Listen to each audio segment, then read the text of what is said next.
Late going into closed session, so thank you for your patience. Ms. Ostrin, can you read us, Vice Mayor Ostrin, would you read us out of closed session, please?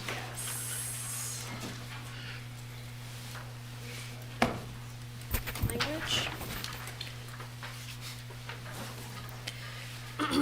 I move that this council certify by recorded vote that to the best of each council member's knowledge, only public business matters lawfully exempted from the open meeting requirements of the Virginia Freedom of Information Act and identified in the motion convening the closed session were heard, discussed, or considered in the closed session. Second. Okay, are we going to vote electronically, or? Not everyone signed in. So. Okay. Okay, all in favor, please say yes. Yes. Yes. All opposed, please say no. Okay, motion passes 5-0. Let's see. We will begin with a moment of silence.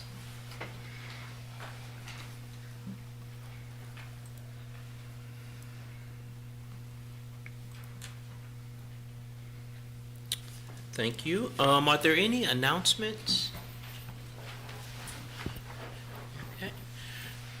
We do have a proclamation today for Miss Sarah Poole. She passed away about a week ago, and Sarah was an advocate for handicap services in the city. She was very dedicated, and Michael, you have the proclamation, sir? Sure.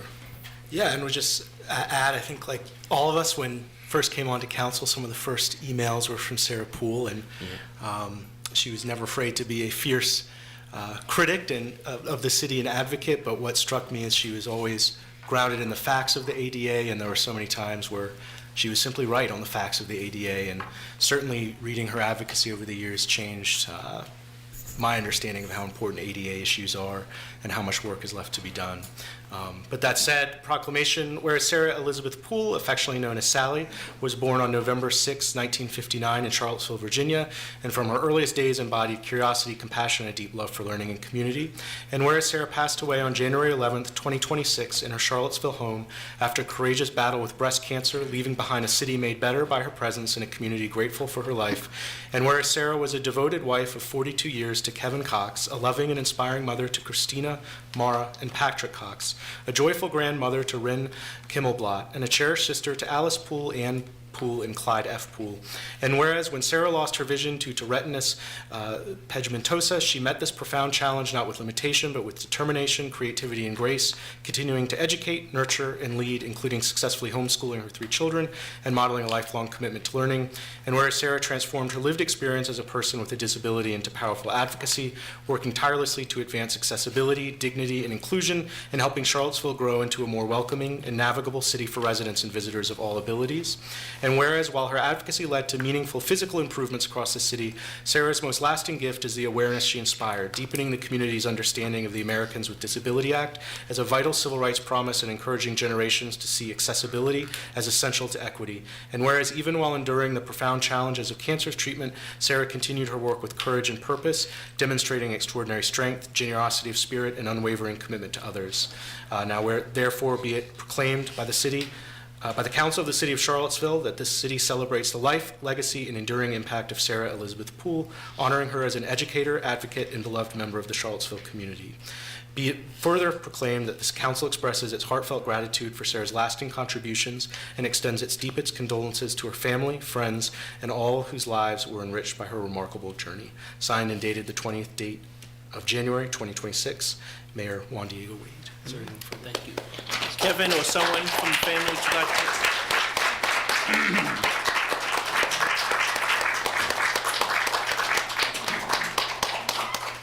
to? Yes, Kevin. Thank you very much for recognizing her contribution to improved Americans with Disabilities Act compliance by the city. That was what her mission was, to bring the city into line with this very basic civil rights law. And she worked hard at that. She was not able to complete her task, but we plan on picking up where she left off, and her work is not yet finished. So thank you. Thank you so much, Kevin. The council extends its deepest condolences to you and your family. Thank you. Mr. Mayor, if I could. Yes. I just wanted to add a comment that I had made directly to Mr. Cox, that Sarah Poole embodied the concept of what Socrates referred to as the gadfly.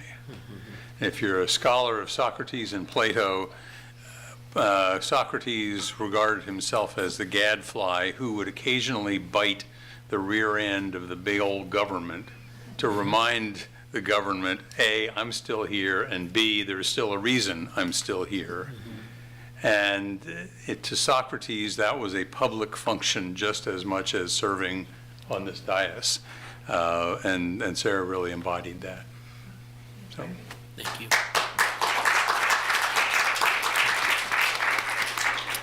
So, any other comments? We're now at the opportunity for public comment. Oh, Do I make a motion? Yeah. we do have motions for Board the commit, appointments. yes, and the finance. I make a motion to appoint Karen Lenoir Kelly and Natalie Reeves to the Police Civilian Oversight Board. Second. Okay. So, is everyone, any further discussion? If not, all in favor, please say yes. Yes. All opposed, please say no. And we're not going to do the Finance Committee this week, that's right. Before we begin public comments, I see several people are registered to speak on the ICE and things like, and things related to that. And of course, you still can do that, but as council, I want to make a statement on behalf of City Council, and I'll read it. It says, Charlottesville is a community that cares for one another. We know the recent ICE actions and rhetoric in Minneapolis are alarming and impact many of us personally. We want to be clear, we do not tolerate any enforcement actions that are illegal or create fear or instability for Charlottesville residents. We also support efforts at the state level to protect civil rights of all residents and to strengthen privacy and access protection laws under Virginia. We are actively creating a resolution that reflects our values. We will share that resolution publicly as soon as it is ready.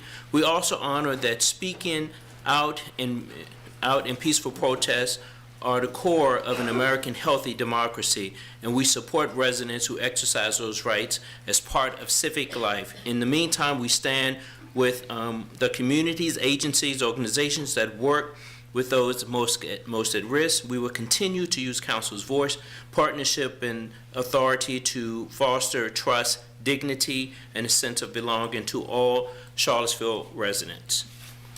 And so with that being said, we have 8 persons that have pre-registered to speak, and we have the opportunity for 8 others during the first period. And the first one will be Alicia. Good evening. My Good name is Alicia Lenahan. I live in the county. Thank you for that statement, Mayor Wade. Justice is not justice if it is conditioned on convenience. Truth is not truth if it is softened to preserve access or approval. At a moment where we need fearless action, elected officials are failing to speak out against policies and actions that advance authoritarianism, strip us of our rights, and promote lawlessness. You recently took an oath to uphold the Constitution, even if it's hard, and especially when the threat to democracy is real. Imagine the courage it took to write, sign, and publish the Declaration of Independence and the Constitution of the United States. This is from Heather Cox Richardson. Heroism is neither being perfect nor doing something spectacular. In fact, it's just the opposite. It's regular, flawed human beings choosing to put others before themselves, even at great cost, even if no one will ever know, even as they realize the walls might be closing in on them. It means signing your name to the bottom of the Declaration of Independence in bold script, even though you know you are signing your own death warrant should the British capture you, as John Hancock did. It means sitting down the night before D-Day and writing a letter to the troops and taking all the blame for the next day's failure upon yourself in case things went wrong, just as Dwight D. Eisenhower did. Sometimes it just means sitting down, even when you are told to stand up, as Rosa Parks did. None of those people woke up one morning and said to themselves that they were about to do something heroic. It's just that when they had to, they did what was right. On April 3rd, 1968, the night before Reverend Dr. Martin Luther King Jr. was assassinated by a white supremacist, he gave a speech in support of sanitation workers in Memphis, Tennessee. Dr. King told the audience that if God had let him choose any era in which to live, he would have chosen the one in which he had landed. Quote, "Now that's a strange statement to make because the world is all messed up. The nation is sick. Trouble is in the land, confusion all around. But I know, somehow, that only when it is dark enough can you see the stars." End quote. Dr. King said he felt blessed to live in an era when people had finally woken up and were working together for freedom and economic justice. None of us has to ask what we would have done had we lived during some past moment of historic injustice, because we are doing it right now. You've had the resolution to unmask ICE since July. You haven't met with us. You haven't suggested edits. You haven't suggested other courses of action, although we hope that is in the forefront now. You have done, up until this point, nothing. This moment of historic injustice demands so much more. Thank you. Susan?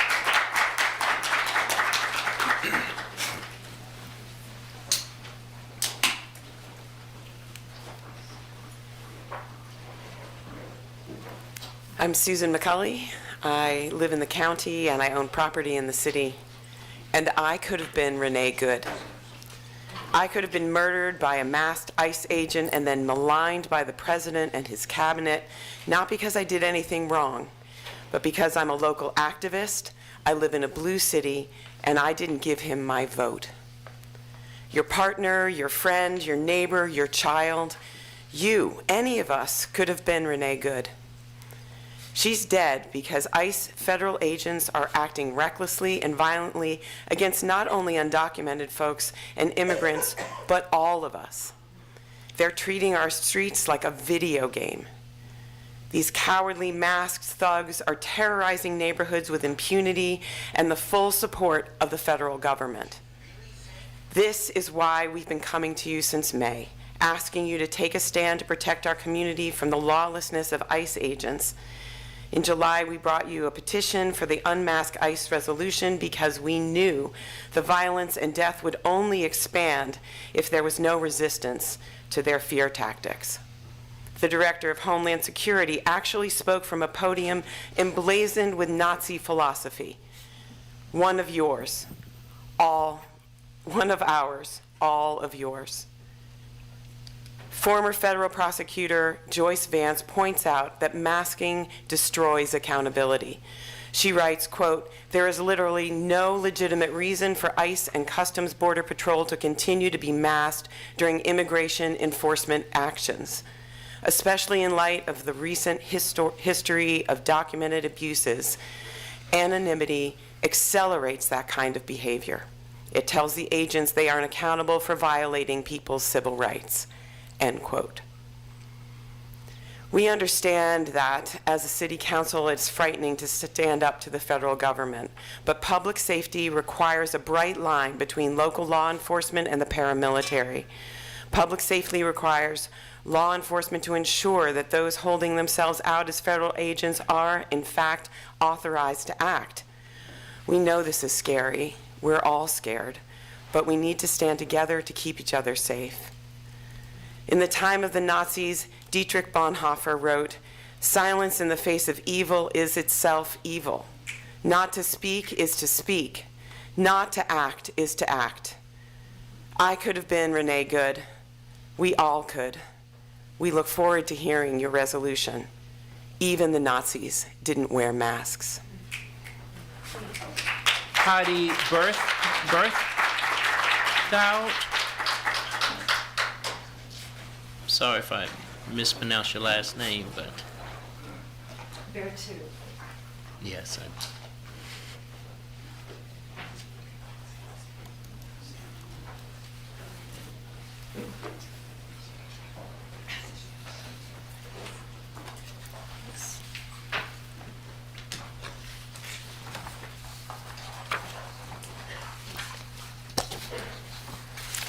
Hello? Hello. Hello, hello, hello. My name is Heidi Bertu. A member of the Court Square Enslavement Memorial Group. We are an advocacy group honoring the enslaved builders who created the pre-1865 infrastructure, buildings and streets that surround the original Court Square town grid.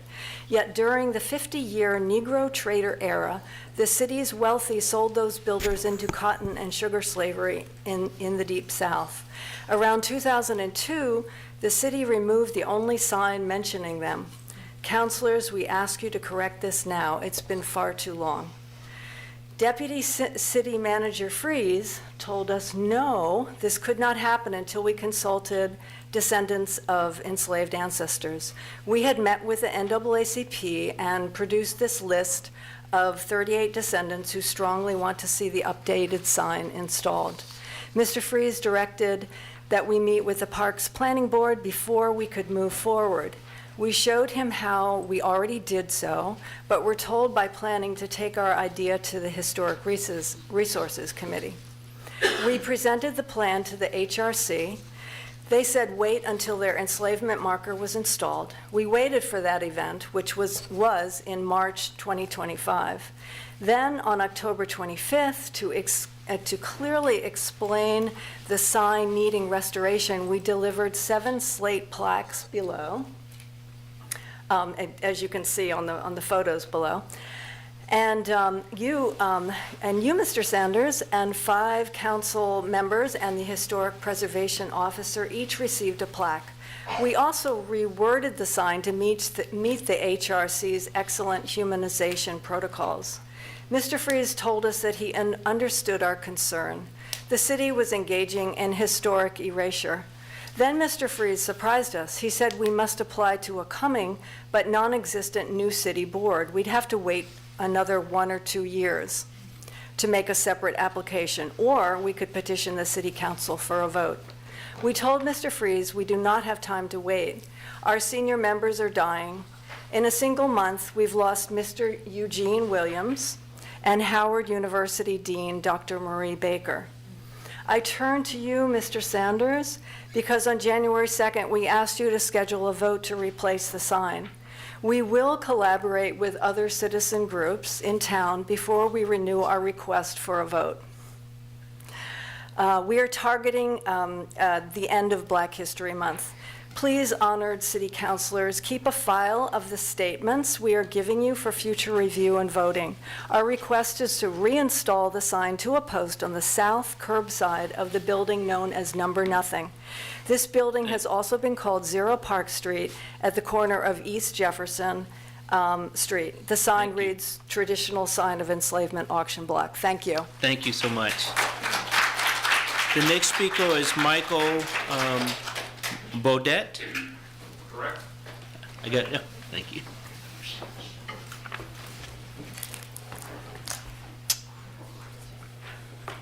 Hello, members of City Council. My name is Mike Bodette, and I live in the Belmont neighborhood. I'm here today to speak in support of you passing a resolution to require federal law enforcement to operate unmasked and with proper identification. This is simply asking them to operate in a way that will build public trust rather than destroy it. Across the country, we are currently seeing a federal police force operate with disregard for the rights of citizens and immigrants. Our city is not currently being inundated by federal law enforcement, but we did have people taken from the courthouse by mass agents last year. Other localities have already taken this step and other steps to limit their cooperation with ICE and federal law enforcement. We live in a democratic society, and you have the power to demonstrate that federal law enforcement cannot hide from accountability. Passing an unmasked resolution is a preemptive step that you can try and take to protect this community. Thank you for your time. Thank you. Emily Little. Hi, Hello. good evening, council members. I'm looking forward to the resolution. I too am here to speak about what's coming for us in Charlottesville as ICE gets closer, as is reported that they're setting up in Richmond as we speak. They're hiding behind masks because their actions are atrocious.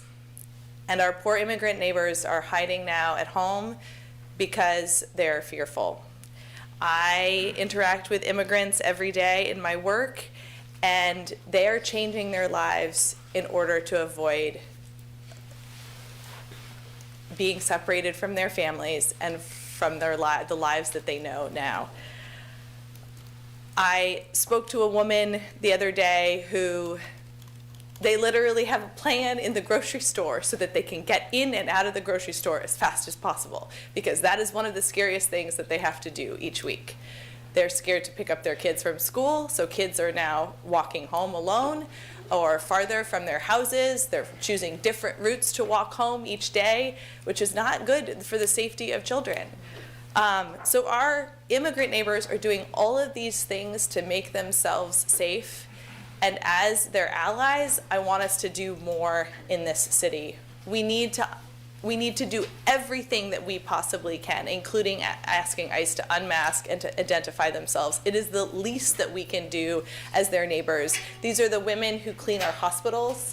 These are the men who are taking care of our roads. These are the children who are playing sports alongside our children. These are our neighbors, our friends, our colleagues, our patients, and we need to stand, not when it gets too late.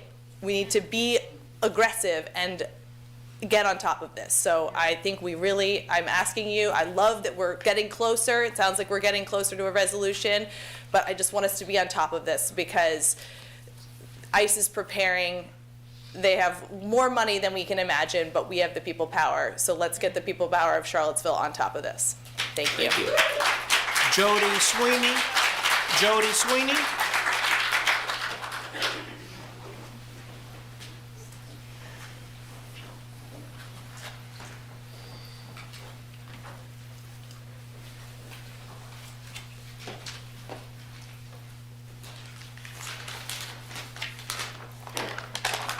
Hi, Hello. my name's Jody Sweeney. I support that council reinstate the state marker curb. We agree with HRC that it should be reworded to read traditional site of enslavement auction block. Our advocacy group believe that we must honor the enslaved builders of the Old Town Center by naming the place they were sold. Here are the words of two freedmen. First, Fountain Hughes. We were slaves. We belonged to people. They'd sell us like they sell horses and cows and hogs and all that. Negro traders. They had an auction bench. Bid on you same as bidding on cattle. They'd sell them to what they called the Negro traders, who would ship them and sell them down south. Second quote is from William Johnson, who was caretaker of Buena Vista Farm, 2 miles from the auction block during the Civil War. He saw it often on trips to town, to Charlottesville, and said, white folks didn't think of anything about breaking up a family. When they put the women up on the auction block, bidders would feel the women's legs, lift up their garments, examine their hips, feel their breasts, and examine them to see if they could bear children. If the women were in good condition, they would bring anywhere from $150 to $500. UVA spent $7 million creating a memorial to enslaved laborers. Inscribed on it in stone are freed woman Isabella Gibbons' words. Can we forget the whipping post, the auction block, the Negro trader tearing the young child from the mother's breast? Have we forgotten that by these horrible cruelties, hundreds of our race have been killed? No, we have not. We never will. Thousands of enslaved residents were aware daily where these punishments lay if they misbehaved. They would be taken for public whipping or be auctioned and their family broken apart on the enslavement auction block at Court Square. We can't erase that difficult history, but our reworded slate sign will honor our town's builders. Thank you. Thank you. Pete Dare, Pete Dare, Pete Dare. I don't see Pete. The next one is Richard Allen.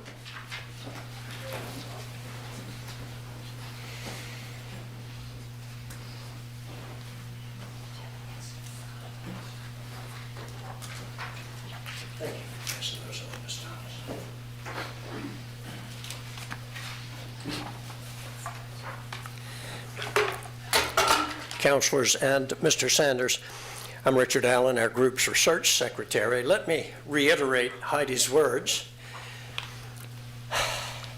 We ask that until we confer further with other citizen groups, you would hold in abatement our request for City Council to vote on whether the sign we're describing should be restored on East Jefferson Street corner. You can see that sign with rewording behind me. We will seek the advice of those groups and find out, in fact, if they would prefer to remove the word enslavement, leaving simply the simple words traditional site of auction block. I've just handed you several items and hope all of you will create the file we've described to understand history about that corner that we're offering you. Please use the material for review if and when Mr. Sanders schedules a vote on restoring the sign. What I've handed you are a 20-year timeline of efforts to see the sign restored, a list of 7 different sign items that have been proposed, a very interesting list of 33 large farms closely surrounding Charlottesville that very likely bought and sold enslaved residents in our town on the auction block.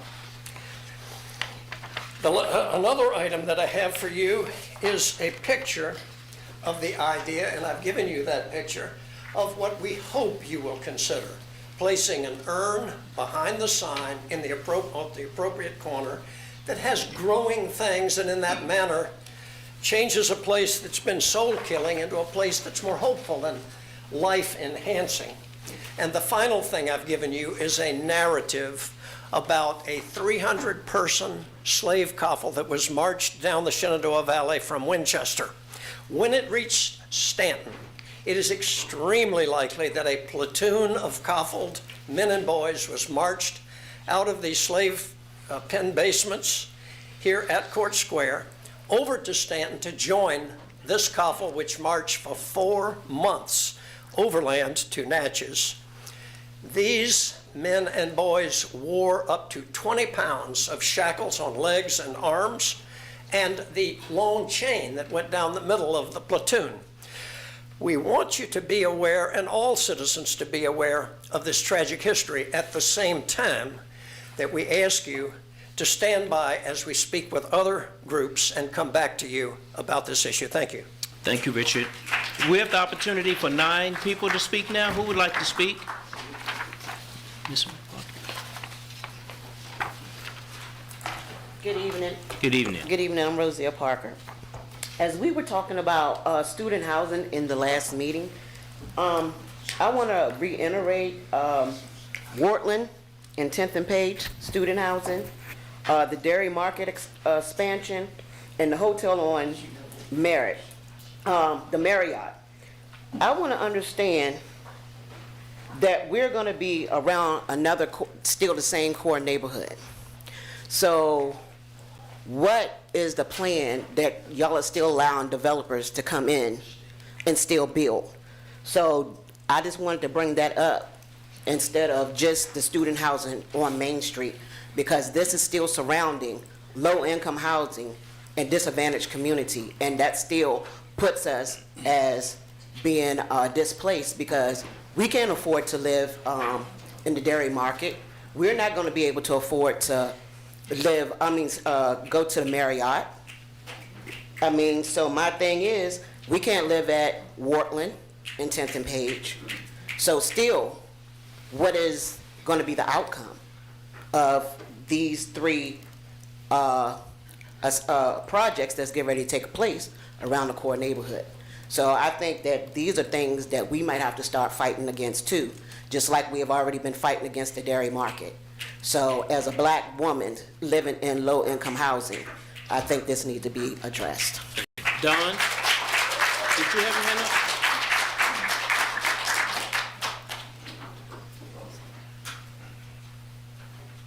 Good evening, Councilor, City Manager.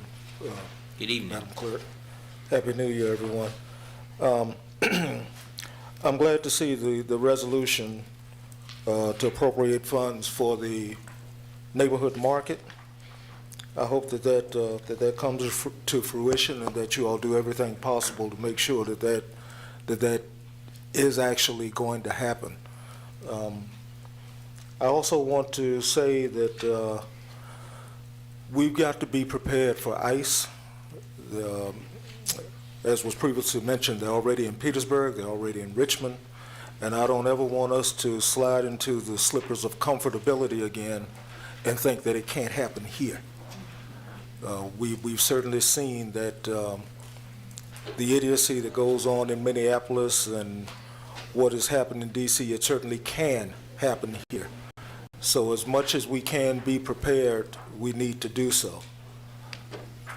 And finally, I have to say we're half a month in and two city council meetings in, and we're still doing the same things.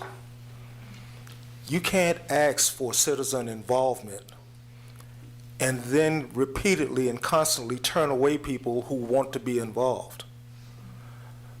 Ms. Parker has repeatedly applied for a position on the Police Civilian Review Board or PCOB or whatever you're calling it now. And, excuse me, but it's a damn shame that she continues to be vilified and blackballed when she was one of the original members of the original Civilian Review Board. She brings a wealth of experience and knowledge.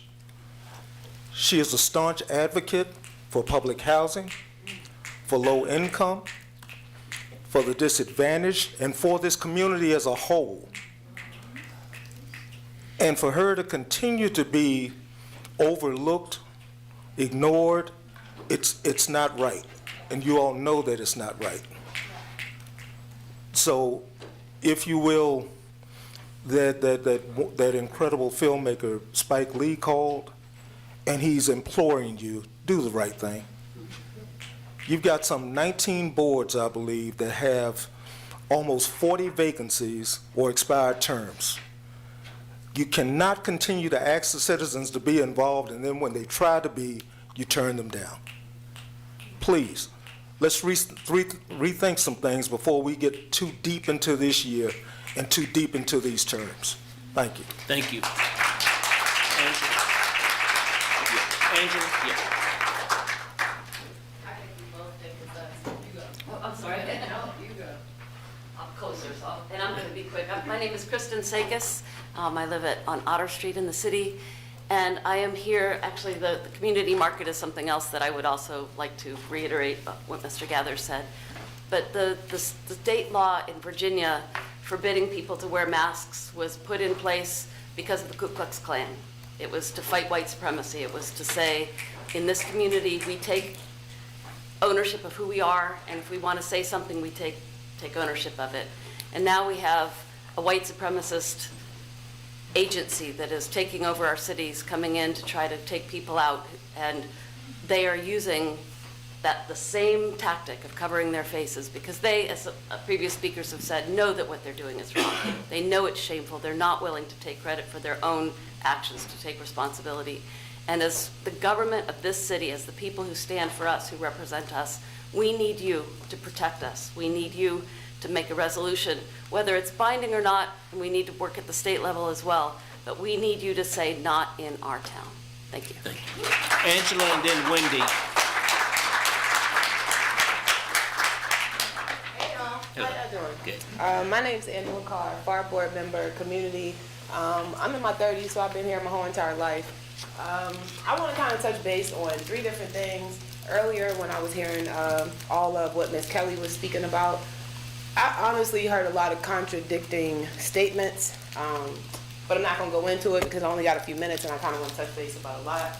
But on their website, it says, in essence, for, I apologize, y'all. This is for Mrs. Kelly's NDC or NDS. Yeah, so it says, in essence, these services guides develop to be community-driven, meeting by the needs of current residents while planning for the future, for the thriving future.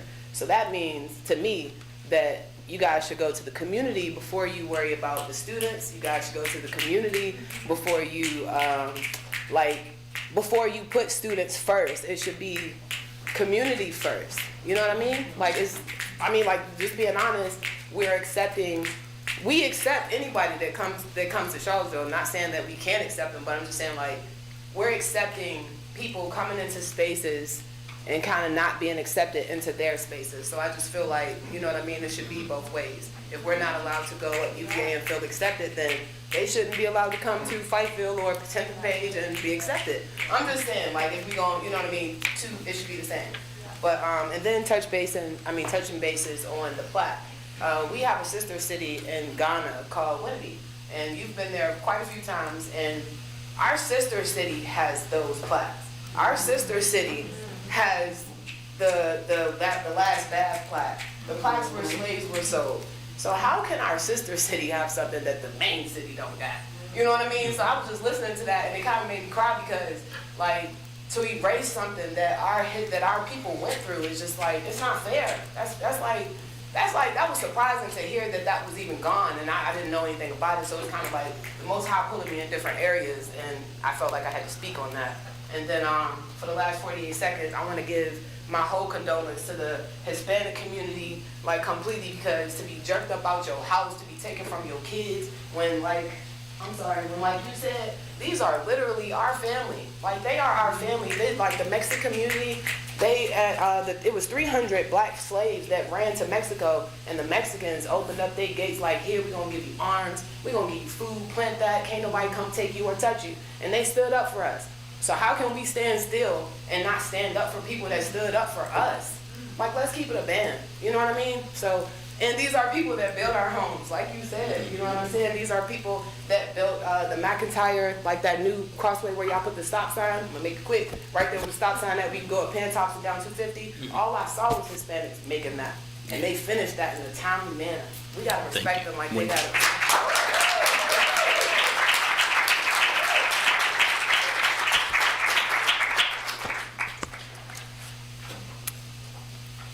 Hi, Wendy. I'm a FAR organizer. Up top, I just want to say that I stand in absolute solidarity with our migrant and underdocumented community and everyone working to get ICE out of our communities.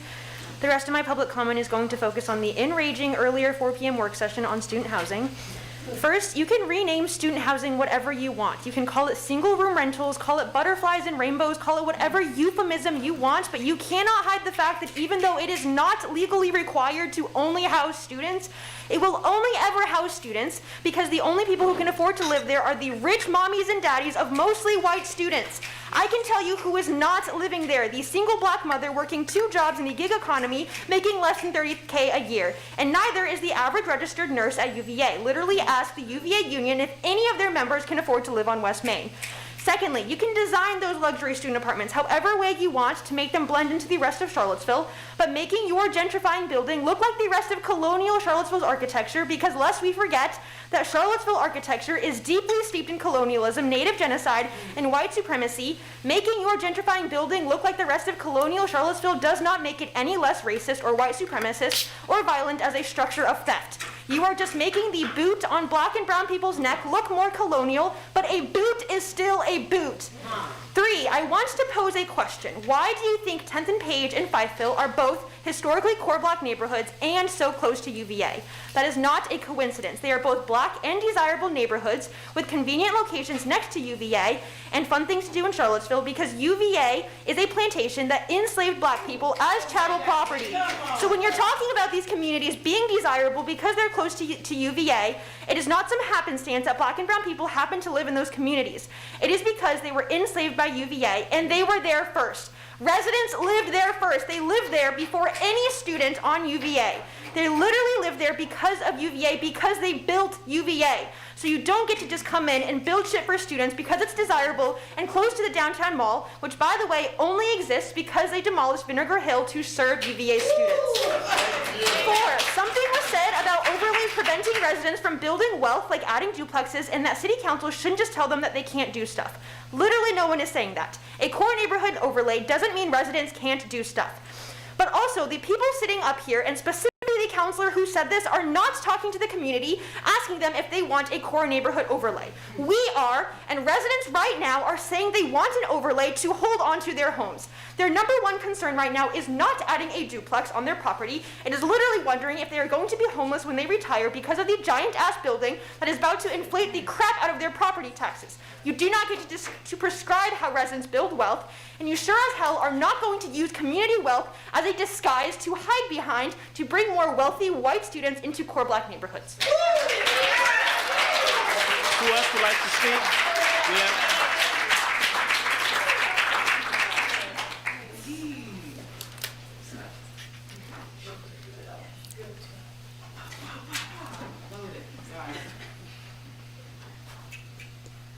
Good evening. My name is Mel Borja. I am a third-year UVA law student, and I want to speak as to the ICE resolution. And I'm a resident of the Belmont neighborhood.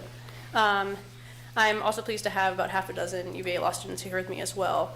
I wanted to share, I've experience in pro bono work of working, doing Know Your Rights trainings with immigrant attendees and community members with regards to knowing about their rights in ICE interactions. And I want to speak up to that specifically and how it and why this is important from that practical angle. In Know Your Rights trainings, we give attendees information about interacting with ICE, both in terms of to get identifying information about the officers in an interaction that is really important to assist with their legal case, as well as emergency planning with families in the event that a member is taken. As well, a lot of what we also talk about is the moment-to-moment interaction that somebody can have with an ICE officer, and how that we always have to tell people, to remain as calm as possible, not to do certain actions or do certain things that could potentially impact their legal case. But I just really want to emphasize how incredibly difficult that is to do if the person is a masked, armed person who is dragging you out of like your car or your home or a hospital. And so there's already so much onus on the individual in that interaction with the federal enforcement to act a certain way, and it has real practical impacts for their legal case down the line, or potential impacts, excuse me.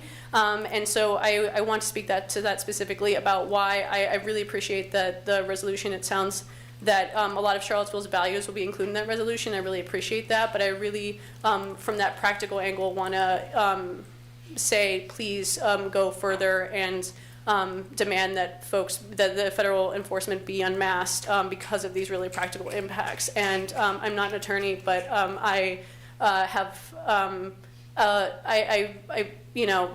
and my fellow students who will be attorneys very shortly do really care about what impacts this could have for folks' legal cases. So thank you. Thank you.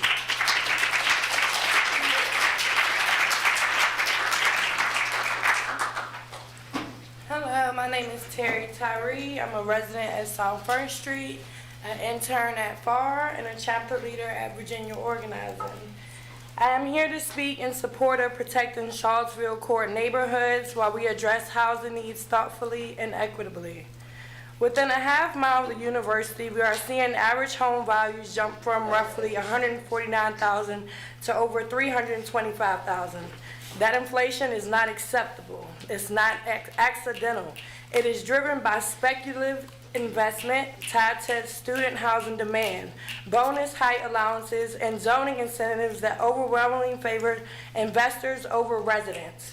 We are told student housing is necessary because 17,000 students can't live on grounds. But I want to ask a parallel question. What about the long-term residents who also can't find housing? When students move into neighborhoods, they often move into the non-rental market. Single-family homes, duplexes, small multifamily units. We know students want to walk to campus, and that the reality that it concentrates pressure in neighborhoods like Fifeville, JPA, Cherry Avenue, Abbey Road, and Barracks.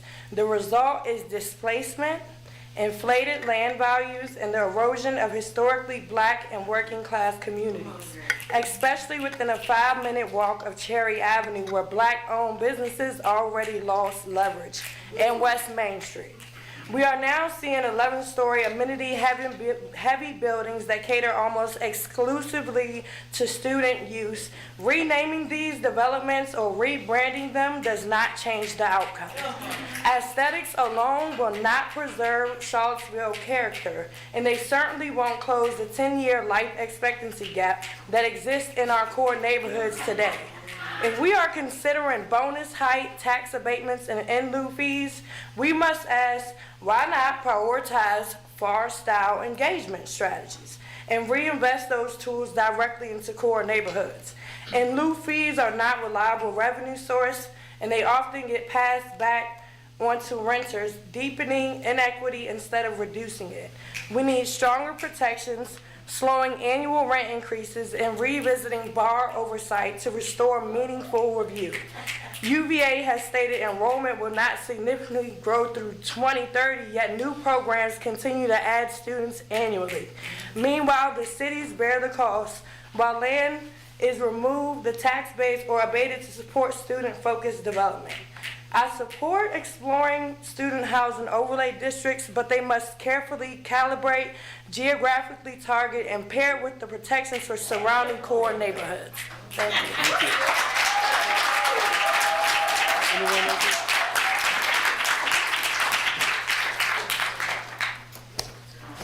Good evening, Mr. Mayor, Council, Mr. Sanders. I'm Genevieve Keller. I live on First Street North. I attended your very intriguing study session earlier tonight. There were a number of interesting notions and ideas identified at that session, many of which Preservation Piedmont, of which I'm the current president, recommended to the Planning Commission and the Council many times during the zoning code development process. We were then, and continue to be, concerned about the effects of rampant high-rise student development on our core and traditional neighborhoods. We were distressed to see that even on the last night, when the council vote was taken to approve our current code, that new intrusions into those neighborhoods were enabled at that last moment. As you know, I'm a preservation professional and one with deep local experience and also state leadership in that area. I encourage you to consider using the locally enabled neighborhood conservation tool with a distinct community administered review board that can still meet state requirements. Do this not to seal neighborhoods in amber or to make them look colonial, but to acknowledge and carefully consider how to enable residents to manage change in these special places. It's not about the BAR as it's concurrently configured. It's about the core and traditional neighborhoods and the people who live in them and the legacy of those neighborhoods. Our current zoning map is not cognizant of our city's cultural, historic, and natural resources, but we can still rectify that. It's not really too late, and there are innovative ways to do it. There were very interesting comments earlier tonight about height and its effects. It was interesting to me to learn that there were no high-rise projects in process currently other than in the university area zones. Be bold, reinstitute the SUP citywide, at least for an interim period, in the non-university areas of the city for heights above 5 to 6 stories until we can sort this out as a community. The post-pandemic and 2017 political climate precluded robust community discussions and even widespread zoning understanding. There is nothing inherently good or bad about height, but as we heard earlier tonight, height is inextricably linked to our local economy and inequality in most aspects of life. Let's try to get it right this time. We know it's not working. The General Assembly in Richmond is considering right now so many ways to innovate in housing. We can be a state model on community engagement and neighborhood preservation in our economically challenged areas. Thank you. One more speaker, anyone over here? One more speaker? We have time for one more speaker? Yes, in the corner.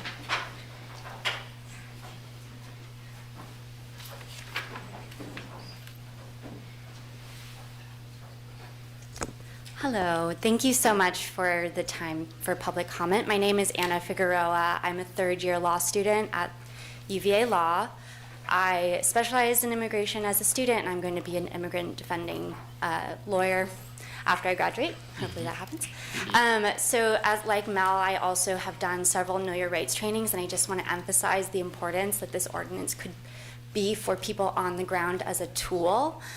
Again, we'll see down the line, as people had mentioned, like what standing this ordinance could actually mean in the courtroom. But to your average person on the ground, if they can say, this resolution exists and the city of Charlottesville stands beside me and I need your ID number, I need your name, you can't be masked, it at least gives them something to stand on when they're asking for identification. And to have that as a tool is just like our Constitution. If people know their rights, they know that they have to have a warrant for a search in certain areas, they know that they can remain silent, they know that the city council has this resolution requiring people to be unmasked or to identify themselves.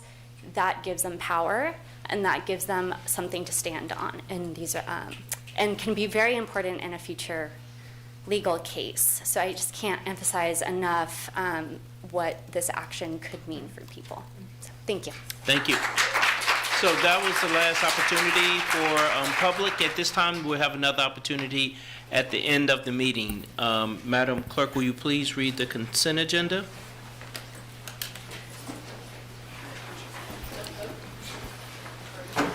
Consent agenda number 2, minutes, January 9th, 2026 retreat, January 12th, special meeting. Number 3, resolution to appropriate stormwater local assistance grant fund for the Ravenna restoration at Riverview Park in the amount of $607,610, second reading. 4, resolution to appropriate funding from the Supreme Court of Virginia Behavioral Health Docket Grant, $78,150.09. One of 2 readings. 5, a resolution to appropriate Virginia Department of Social Services Family Assistance Management Grant in the amount of $125,754.06. One of 2 readings. Is everyone signed into the electronic voting? Okay. Yes. So may I get a motion to adopt the consent agenda? So moved. Second. Second. Okay, if we can, there's no further discussion, if we can vote electronically. Let's see.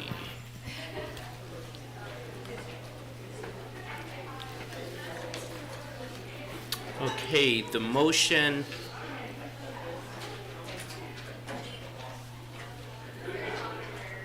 passes 5-0, and now we are at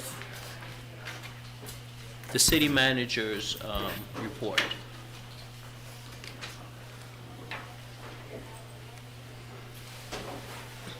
Remy, if you could pull the other document up first. Thank you.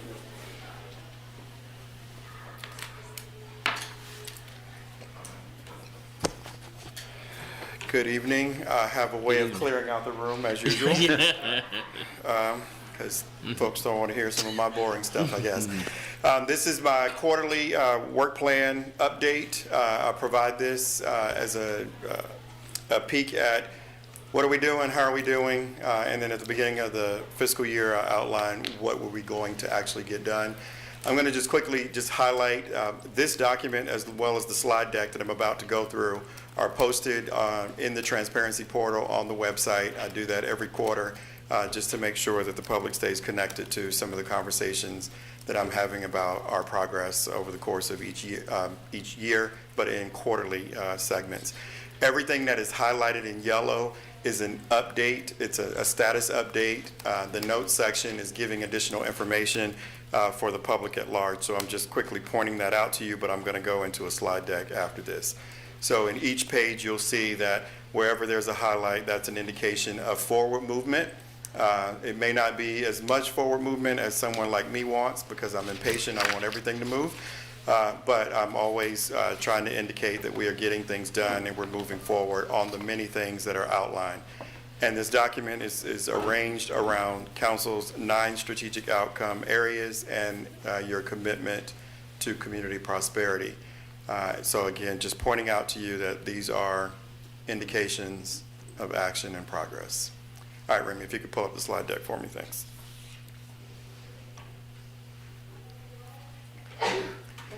Bless you. Bless you. In this part of the conversation, it's more or less, and I say conversation because I know you all may have questions and or comments after we're done, but the point of this is to just, again, show you how we're doing by giving you updates on what we're doing. And it'll be there shortly.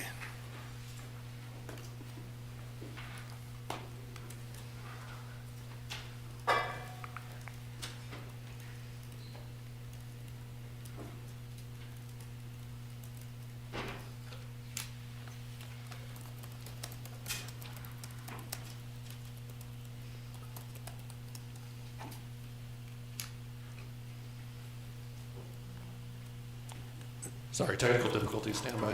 I appreciate it. We had it already, so we know he's got it.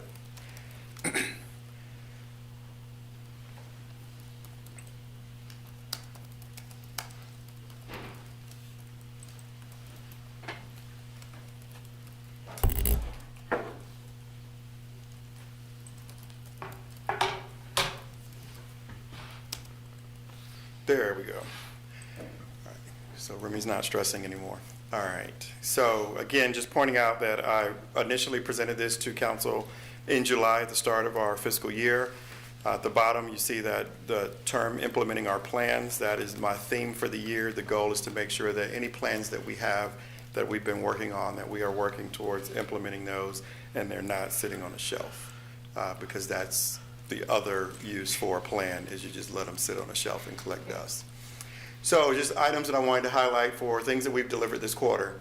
The PCOB brought you some ordinance changes that kind of reset the work in addition to you all adding members to that body so that it could really get back to a more steadfast movement towards doing the work of serving this community. Ashley Marshall was successful in getting our municipal equity index score to 100 points, 100 out of 107, which basically equates to the label that this is an inclusive community. Something we already know, but doesn't hurt when others actually show us that we are doing the right work. We initiated program evaluations of our Downtown Job Center and our Home to Hope program, not because there's any interest in doing away with those programs, but the goal is to make sure that they are performing well and getting stronger. We initiated the update of the City and Schools Memorandum of Agreement. This is in regards to our relationship for the management of school properties, as well as our relationship for building, as well as groundskeeping. The goal was to bring this document into a modern period because I think it was I don't know. We don't know, it's been that long, 19 something, meaning too long. So we wanted to bring that up with both sides being able to update the document. We completed a major migration to SAP S/4HANA. That's behind the scenes, that's the guts of the organization, something that you all don't really care about, but we absolutely need. We need it to be strong. We were able to update that process this fall and get through some of the kinks, and we are smooth sailing, I will say, from this point on. It's all about us now, it's less about the system. We completed an update to all of our mutual aid agreements with our regional partners, something that we always need to stay in good standing and make sure that we have current relationships. So those things have all been updated. We have resumed coordinated emergency management planning and preparedness because we were able to bring back on an emergency management coordinator in John O'Prandy, who started, I believe, back in September and has been running. He hit the ground running and he has not stopped. Kind of tires me out with how much running he's doing with the many things we're talking about, but that's all good stuff. And then we've done some internal assessments to help achieve higher optimization, overall performance, of course, being what we want to focus on.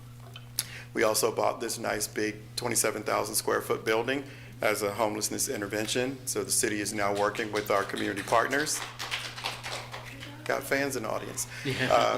We acquired this building to work on low barrier shelter with services. I always want to point out, and I never want it lost, this is not about a place to just put people, this is a place to serve people. So the goal would be to do additional work there and see how we can get people out of homelessness, because that would be the goal. All right, I got a real good gallery. The city attorney's office is fully staffed. I know our city attorney is pleased with that, but he has led that effort in making sure that we get all the seats filled. It is refreshing to walk in that office and it not echo. They're actually in there working very hard on a number of things. So we're happy to report that that has been achieved within this past quarter. And I have shared with you, and now I've been able to fill out the boxes on the screen, that in October, I initiated a reorganization of the city manager's office. I shared with the team that I actually put Justice League there instead of city manager's office, but I took it off. But this is the new team. We still have team members arriving. You met Evan at the first meeting of this month. You'll have, and Abby as well. Steve joined us in October. He is my assistant, but I'm going to go into a little more detail. And we have other folks joining us. So I wanted to just kind of run through just the organization of that team, who's doing what and what are they working on. So Evan Pilichowski is our assistant city manager focused on infrastructure. He has information technology, parks and rec, public works and utilities, and he started January 5th, and he has already made contributions and will definitely be a great asset to our team as an experienced part of our team. He'll be able to help answer questions that I have never been able to answer for myself. Sam Roman will join us on the 2nd of February. He will be focused as an assistant city manager focused on public safety. So he'll have emergency management, fire, human services, and police. That is different for human services to be in a public safety portfolio. That is by design, because I've given some time and energy to the idea that if our human services department is focused on young people and adults, then what better way to make sure that we can make it a more coordinated effort so that they too are benefiting from all the extra work that we're doing. Sam's name is Sam. My name is Sam. There can only be one Sam. So Sam will go by Roman. We've already made sure that that is going to be the case. So when he arrives on February 2nd, you will only hear me reference him as Roman, and I'll ask all of you to do the same, so that there's no confusion on who said what, and are you expected to do what you heard? Because if I said it, you know, it kind of goes that way. All right, Steve King is my assistant to the city manager. That was a new role that I created, but it was really focused on trying to get to things that we haven't been able to get to. And I realized I got a typo because his box does not say what it's supposed to say. So he is working on policy, prosperity, and strategy. So policy is working on various initiatives that you all identify, things that I identify that we want to bring to the attention of council. Prosperity is equity by another name. It doesn't mean that we don't do equity work. The work continues. And then strategy is getting into the evaluation, measurement, and reporting of the quality of work that we're doing. So those are the bullets that really should have been there. That was my mistake. Ultimately, he has within his portfolio prosperity, strategy, human rights, PCOB, and all the other efforts that we have underway. And he started back in October and has been a real asset because I haven't been able to get everything done that I need to get done, and now he makes sure that we can. Ashley Marshall is our Chief Prosperity Officer. That was the role that we also made as a shift to this. That's ADA, human rights, PCOB, as I mentioned, but then the prosperity work being focused on access and opportunity, health and wellness, and culture and heritage. I am reporting for the public overall that Ms. Marshall is leaving us. She'll be here later this evening presenting an item. and give a chance to speak to her and thank her for her contributions, for her time with the city. But she'll soon be leaving us on February 6th. And we will immediately begin working to fill that seat because that work matters. Jen Hendricks joins us on February 2nd as our Chief Strategy Officer. She's going to focus on strategic planning, performance analytics, performance management, and my CVille administration. That last one is probably the most important one to me because that's our interaction with the public. We've had My CVille for some time. We have relaunched it before. We're going to relaunch it again, but we're going to try to fix it first. My CVille is the community's opportunity to share with us things that need attention. And I would like to make sure that we can build that relationship better through the use of that particular program, in addition to Connect Charlottesville, as was mentioned by Vice Mayor Oshrin. Jen starts on February 2nd as well. Abby joined us January 5th. She is Economic Mobility, and it should say an Opportunity Officer. She's going to be focusing on community enrichment efforts, economic prosperity, and wealth building. She is provided to us through a relationship that we have with ICMA, that is our National Industry Standards Organization. They selected 15 organizations to form a cohort around the country to try to embed this work in their efforts. Even though we do some of this work already, I agreed with Ashley that it was something that was worth going after, and for that, we have the pleasure of having Abby work with us for the next 2.5 years. And she started on January 5th, and we look forward to great things coming from her time with us. And then, you got James, and he's not going anywhere. So you got economic development, human resources, neighborhood development services, sustainability, and transit. I really like James. It was just a shot. I couldn't resist. So James is going to continue to focus on helping me in the most significant way, and I labeled his portfolio vision and services. So he's going to be my right hand and really my thought partner on a number of things. And then you got me. I'm not going anywhere. Internal services is what I'm going to focus on, but I'm going to go well beyond this because with all of these team members, I now can breathe and sleep. So I'm going to get some good rest, and I'm going to get into the other good work that I really wanted to get into that I just haven't had time. So I will continue to oversee our Budget and Grants Management Office, which was a shift as well. There was a coordinated effort to expand the budget office to take on grants management because I love spending other people's money. And we get a lot of money from other places, and I want more. So that was an effort to try to make it possible for us to do that. Our city attorney, also, as you recognize through your relationship, is constantly engaged with me because none of us want to go to jail, and we want to make sure that he is doing his job to keep us out of it. Communications and public engagement, we now refer to it as CAPE. It is something that we take seriously. We changed the name a few years ago and added public engagement because it is that important for us to get this right, and that is why you'll continue to hear us talk about other things that we're doing in that space. And then the finance department, which is how the money comes and goes in this organization machine that we are all a part of. And this slide didn't update either. You were not supposed to have these highlights, so I sent the wrong version to Remy, but that's okay. See, that's why I need an assistant to help me. Just wanted to kind of point out the offices of the city manager. These are offices that are extensions of. So my team is the bigger slide that you saw. These are all the small offices that make up the city government that are focused on different things that are considered an extension of my office. So again, the Office of Budget and Grants Management, there's a team there led by Chrissy Hamill. Office of Communications and Public Engagement, led by Afton Schneider. Office of Economic Development, led by Crystal Rittervold. Office of Emergency Management, led by John O'Prandy. Office of Human Rights, led by Todd Niemeyer. Office of Police Civilian Oversight, currently led by James Walker, and we will be working on a recruitment for filling that director position, and the Office of Sustainability, which I think we listed twice. But that's Chris. You referred to Office of Economic Development as being led by Chris Engel, sorry. Chris is watching, and he's going to say something to me tomorrow about that. Moving too fast. All right, and then we have CMO-based citywide teams. So the point that I'm making here in that I wanted to reference this conversation in a way that I want the public to appreciate that we have not stopped doing anything. We may have changed the reference from equity to prosperity, one, to kind of keep those who are looking to meddle and navigate and mess with things to not do those things. But we still have a cross-sector team, our Chief Prosperity Officer, our ADA coordinator and specialists, and our Home to Hope navigators are still focused on that work. We will be looking to add into that space through designating team members across the city organization to really dig deeper into that work. And then our strategy team, so the chief strategy officer and a citywide performance analyst, is meant to capture the information, digest that information, process that information, and then report on that information on a regular basis. That's really giving us an accountability stream that we just haven't had for the past few years.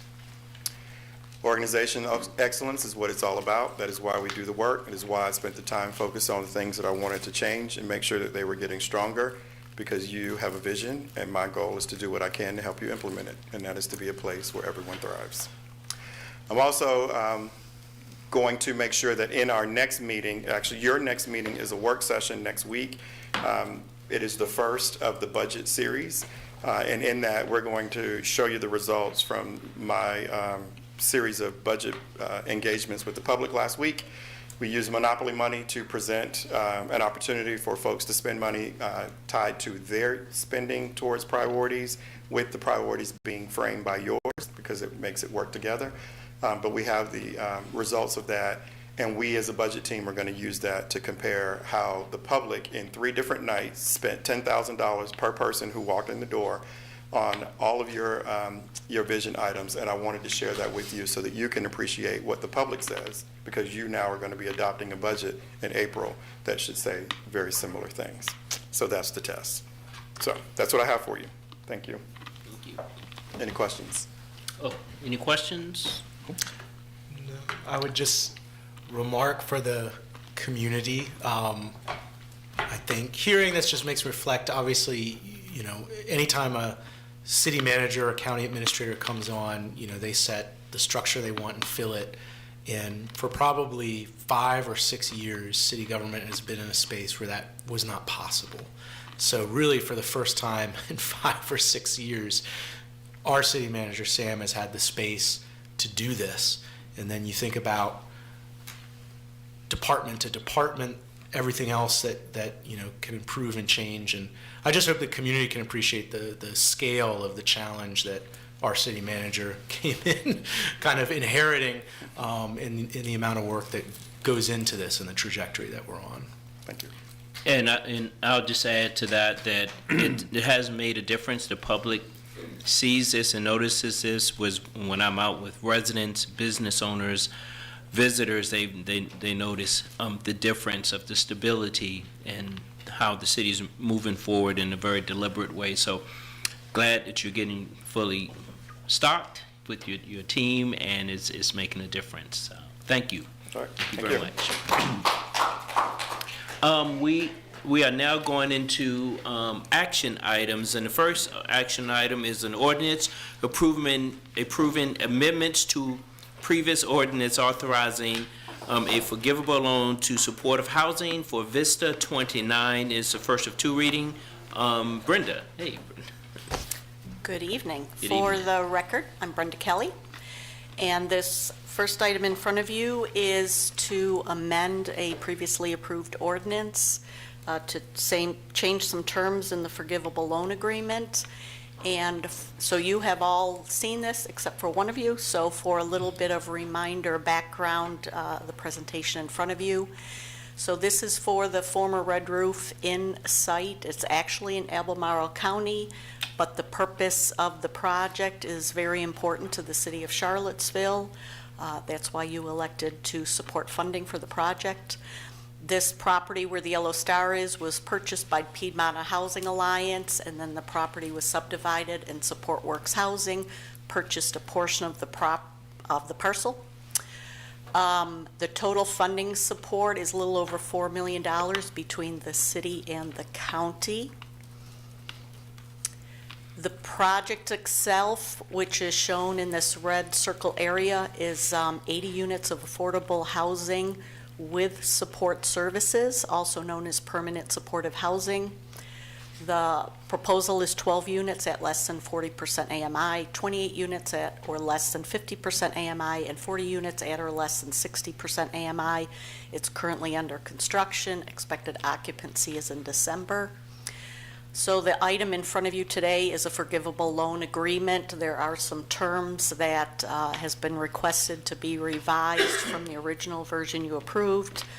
It still is the $750,000 funding support from the city, a 30-year affordable affordability period. It was previously 99, which Support Works asked because of their financing that be changed. It's still a 40-year term on the forgivable loan, and we now have Declaration Affordable Housing Covenants, which are included in your backup packages that will be recorded in the public records to ensure the affordability on the project. And that's what we have in front of you tonight to ask you to amend the ordinance that was previously approved. This is first of 2 readings. Okay. So, any questions or comments on this? I remember going to the ribbon cutting for this probably a couple of years ago, and I think it was like 32 sources of funding or something. It's something crazy. I mean, just a lot of different things. I see Sunshine is here, is where you're able to get those grants and things you talk about, Sam. But there's a lot of collaboration to go on to make this happen. So, but any questions on this? If not, can we put this on the consent agenda for February the 2nd? Sure. Or is there any? eligible to be waived before it's voted to city council. Yeah, I was going to ask, is there any time constraint that would make this, the need for this to be speedier? No. Okay, we'll put on the consent agenda for February the 2nd, okay? The next item is an ordinance authorizing a forgivable loan to Piedmont Housing Alliance to support redevelopment of 1025 Park Street / Macker for the purpose of producing new housing for low and moderate income persons. This is the first of 2 readings as well. This item is the first time it's been in front of you. This is similar to previous other agreements you have approved.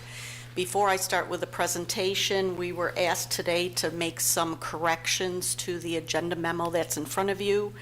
MACA is no longer administering the Head Start program, so any reference to the Head Start program should be changed to just include a high-quality early learning center. There's still discussions about who's going to be running and operating that. So if you see any reference to the Head Start program, that is not correct. That's in the presentation and also the agenda item. So a lot of you are familiar with this as it went through the planning process. The site is located north of the 250 bypass near the John Warner Parkway. The redevelopment of this site is a little bit more complicated because it's a partnership between Piedmont Housing Alliance, Habitat for Humanity, and the MACA.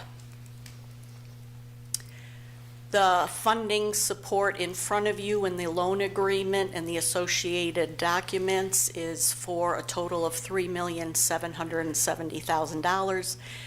That funding has already been in place in previous capital improvement programs in previous fiscal years, so the funding's already in place. The funding will be used for property acquisition, construction, and project-based rental assistance for 5 apartments for 5 years.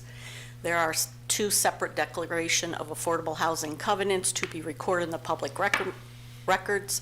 One is for the rental units and one is for the home ownership units. There is a 40-year term on the forgivable loan. The forgivable loan is between Piedmont Housing Alliance and the city.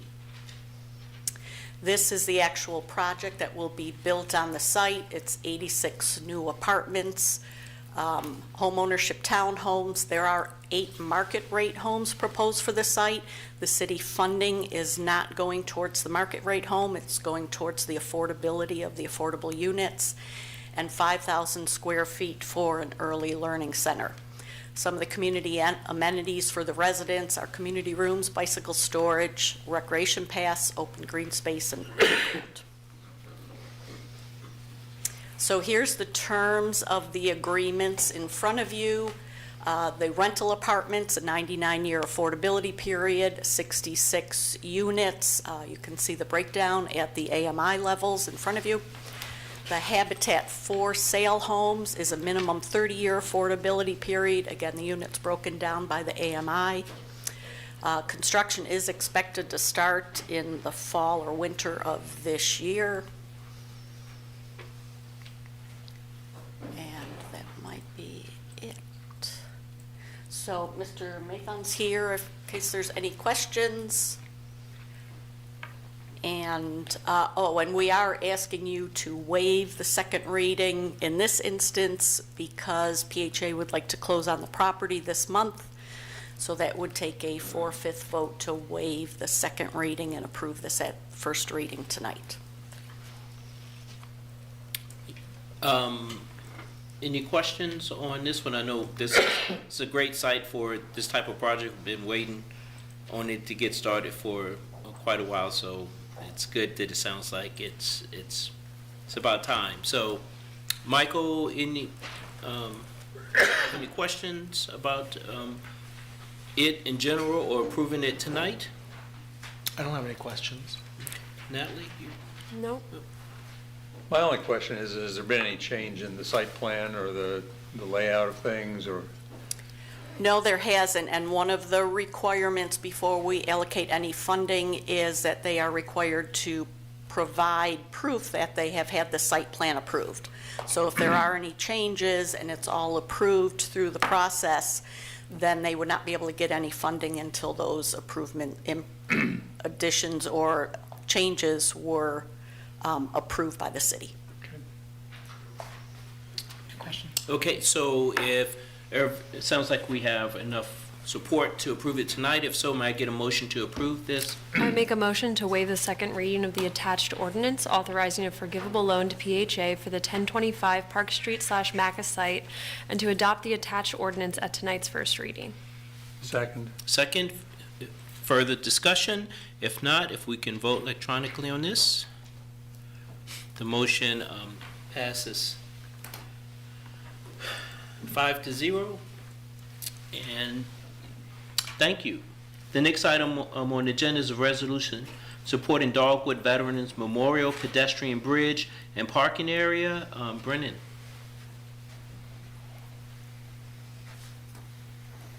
Good evening, Mayor, City Council, Sam.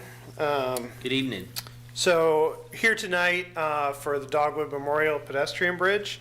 I'll give a little bit of background here. I think most of you are aware of it, but for the public's benefit, this process really started back in 2017, 2018 timeframe when staff met with the board members of the Dogwood Memorial, trying to look for ways for them to more easily access the memorial. It's an aging population, and they have a hard time getting up the hill. The parking sits over in front of the rescue squad and has to cross several different legs of traffic and whatnot to get there.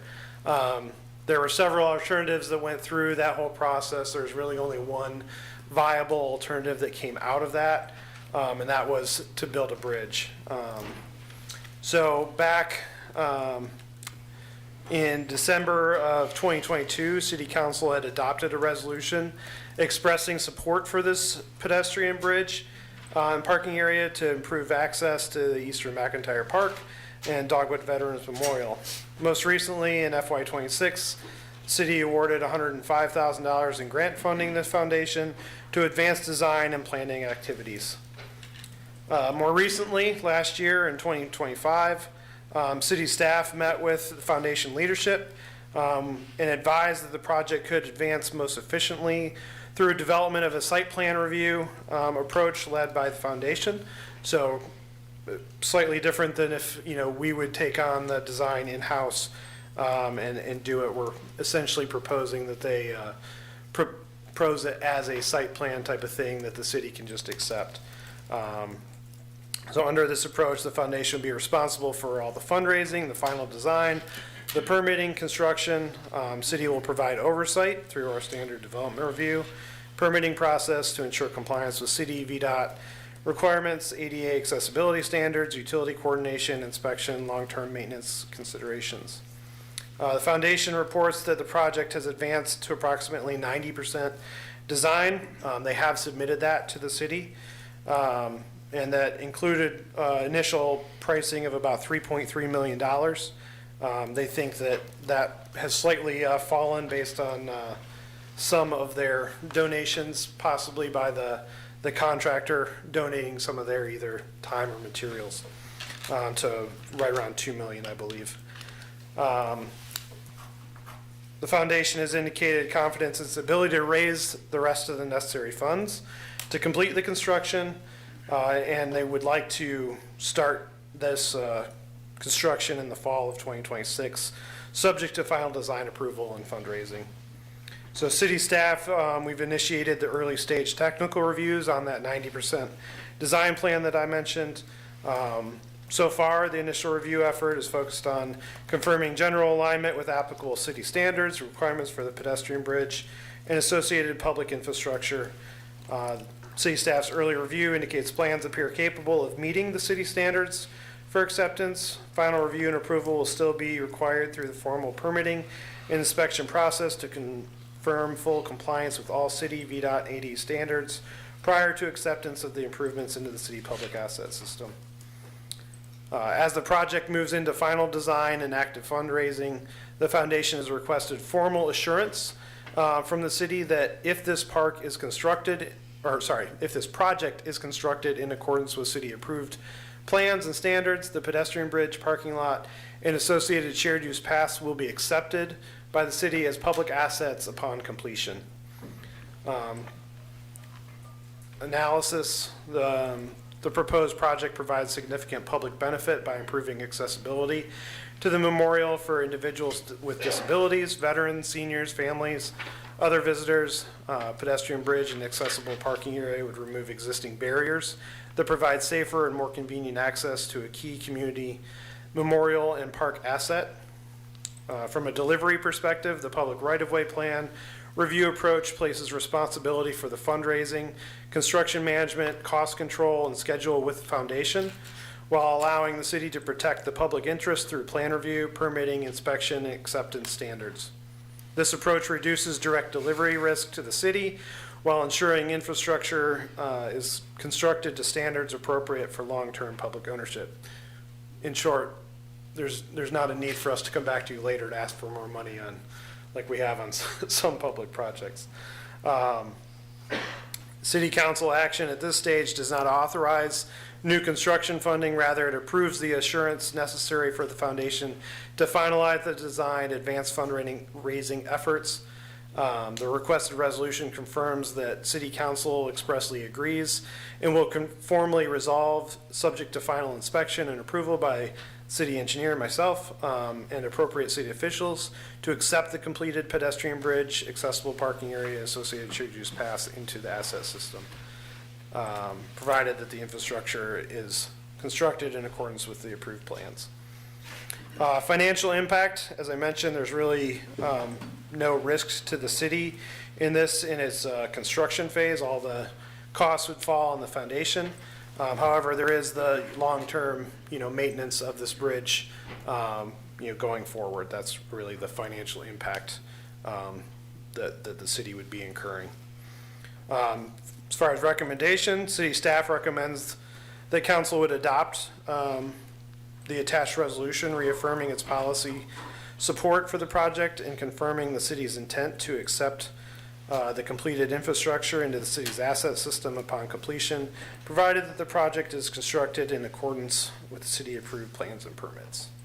I have a couple exhibits here. So this is essentially the layout of what they're proposing. You've got John Warner Parkway running kind of bottom left to top right through the middle. McIntyre Park is on the left-hand side of the screen. So there would be a parking lot that would be constructed. Coming up, there's a kind of a natural knoll, elevated knoll on the east side of John Warner Parkway they'd create the parking lot. Pedestrian bridge would be about 16 feet above the pavement to the bottom of the bridge. So 20 to 23 feet or so to the deck. And then that would be connected to the Vietnam Memorial through a new pedestrian path connection. They also provided a visual of rendering of what this could look like. The design of this, as proposed, is very similar to what we have right now for the pedestrian bridge over 250 over by Dairy Road. It's just a single span bridge with abutments on either side. And then the at-grade crossing to the parking lot. that.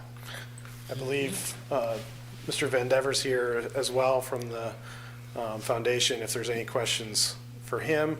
I'm here to answer any questions, or if you'd like to just move on to the recommendation, you can. I do have one question. I had asked about the design characteristics, and that, you produced the picture there of what the bridge would look like. We seem to be between the Dairy Road Bridge and the bridge here, the John Warner Parkway and so on, perhaps developing what might seem to be a design standard for how the abutments and the stone/concrete around the bases would look. Has there been any thought specifically about whether it would be necessary or desirable to say that one of the design aspects of this would be that they ought to adopt essentially the same kind of materials and choices that have been made John Warner Parkway in terms of sort of the concrete molded to look like stone kind of a thing? I'm not greatly enamored of that, but I would much rather have consistency than, perhaps two things that I don't like. Yeah. Yes, I think we would go for the consistency from John Warner Parkway Bridge to this, unless there's some desire from council to go in a different direction. I'm not claiming to be a designer. I just want to have some sense of a consistency. If you could go back a couple of slides to show the aerial of the site with the parking and access, that one. So it looks like the only way to get is like if you come into town on the Parkway. Yeah, so it's just beyond the end of the median there, so you would be able to access this going either north or south. I see. Is there going to be turning into it coming from the Parkway north, coming south? It wouldn't be a separate turn lane. It would just be, you'd just be able to turn right into it. There's only 26 spaces up there, I believe. We don't anticipate a huge number of vehicles that are going to be utilizing that on a day-to-day basis. Jen, you have any? Yeah, I have a couple of questions since I'm the last one to the conversation. I think first the problem we're solving, that there isn't real accessible access to the memorial, is a real one. I mean, that matters, and honoring our veterans as well as ensuring meaningful access for all folks with disabilities and older adults and families makes a lot of sense to me.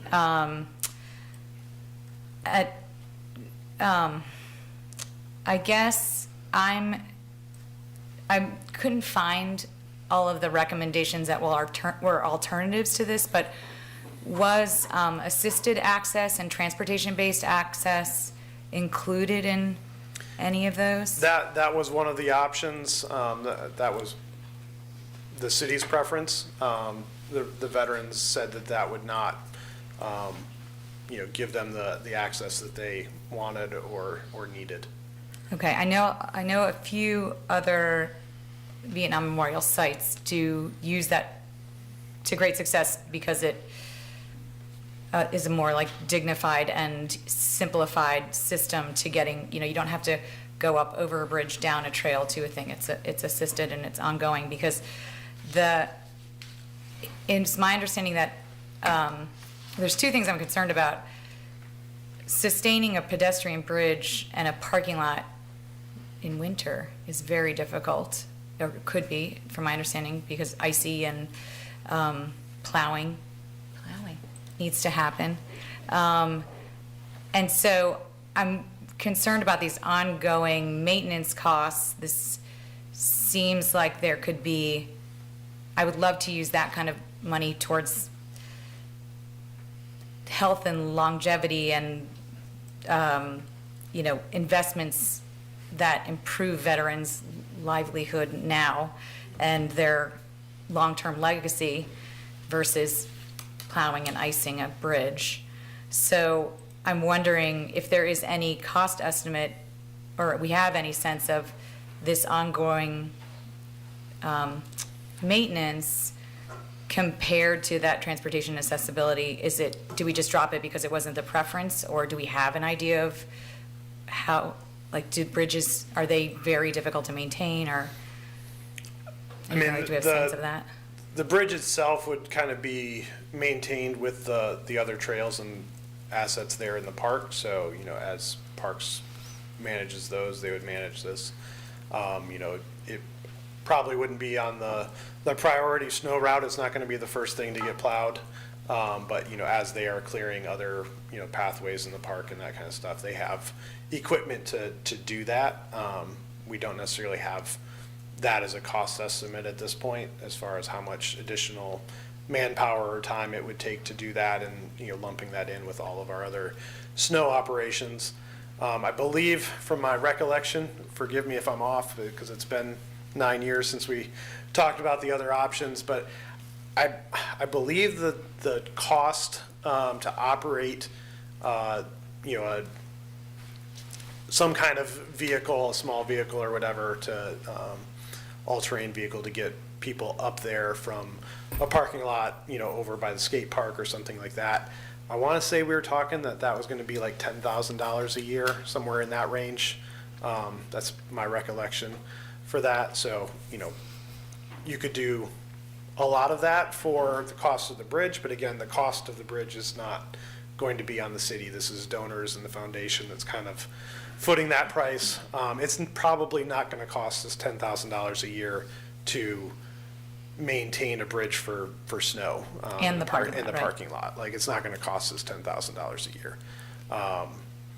Now, 50 years from now, when that bridge needs to be replaced, that's a different story. 50, like not 10?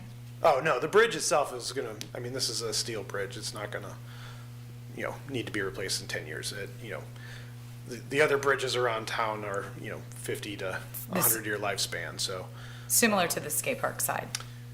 Right, yeah, skate park, or like I said, this one is more closely going to be built like the Dairy Road pedestrian bridge. So yeah, I would estimate at least a 50-year lifespan. And does the elevation of the parking lot, the runoff to the creek and the floodplain of the creek is not impacting that parking lot, or what's this? So there'll be, you can see the little rectangle up to the north side, just to the north of the driveway there. So that'll be a stormwater feature that they'll underground probably to deal with the runoff. So it'll, again, per state code, they can't discharge stormwater at a higher rate or even an equal rate to what the unimproved is. So it'll, it's not going to impact the stream in that regards. Okay.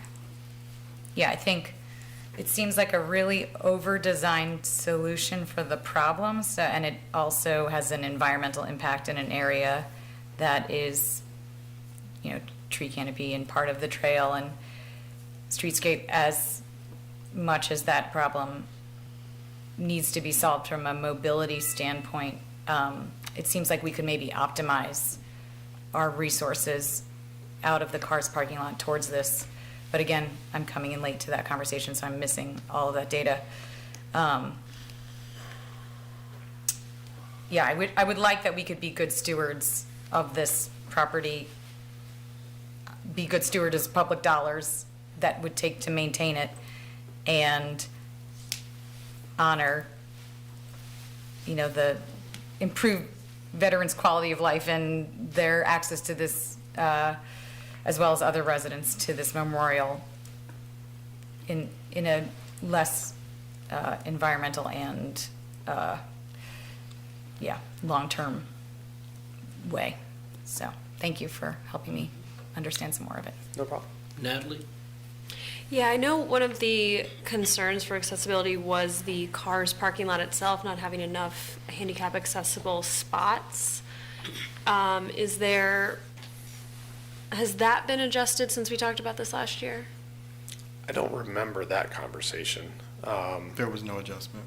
But yeah, there's been no adjustment. Okay. I'm still where I was last year, with regards to this project and the highest and best use of the city dollars and the fact that it's a park, it shouldn't be paved over. Well, still understanding that the accessibility to such an important place is good. There's, as we've talked about, different ways to optimize accessibility with less impact, including prioritizing pedestrian signals, extending the memorial all the way to the McIntyre parking lot that already exists, and doing adjustment there with the trail, and that preventing parking lots from covering the city is the whole thing I've been trying to do since I started running, and making the existing parking lots into something with higher and better use. So I still can't get behind turning a grassy tree area into that amount of asphalt. It feels weird to argue against a pedestrian bridge, but it's the parking that I'm struggling the most with. And then again, if we don't have the full scope of the maintenance costs going into the future, and undertaking something without knowing that feels like we're not treating our responsibility with the tax dollars as fulsomely as we could. Would your feeling be different if they were using permeable pavers? Does that still cut down all the trees that are currently there? Well, I assume so, yeah. Yeah. That solves part of that concern. It also doesn't solve the car reliance problem. It's not just the permeability, it's the larger long-term scope of car dependence in our entire community. Michael, what are your thoughts, sir? I mean, same as the many times we've discussed this. You know, I'm pretty ambivalent. I mean, I think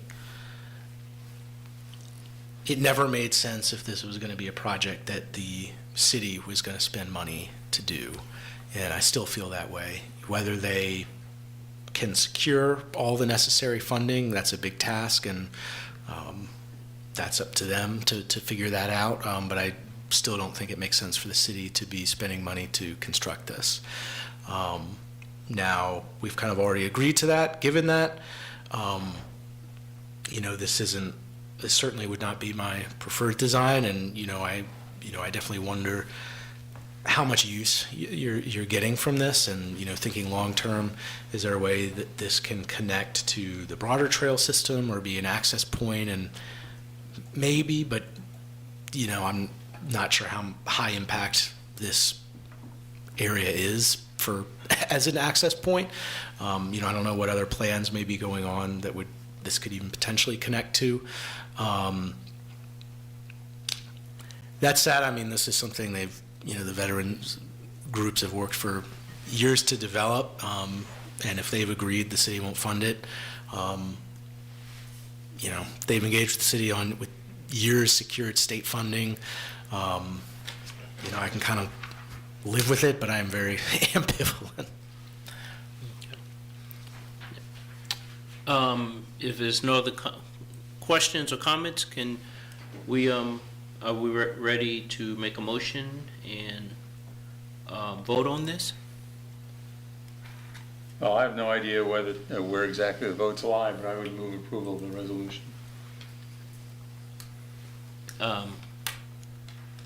Michael, will you second it? Sure. Okay. If no further question, can we vote? Oh, mine's the wrong item. Oh yeah, mine's Item 7. How can you tell the item? Should be item 8. Let's see. yeah. Sorry about that.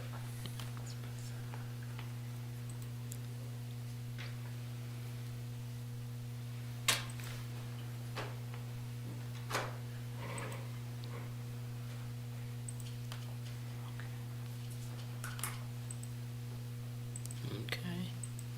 It's gonna be just a moment. Yeah.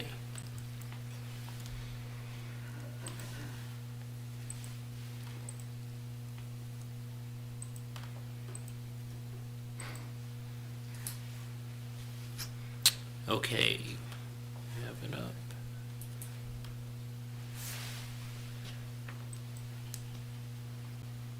Yep.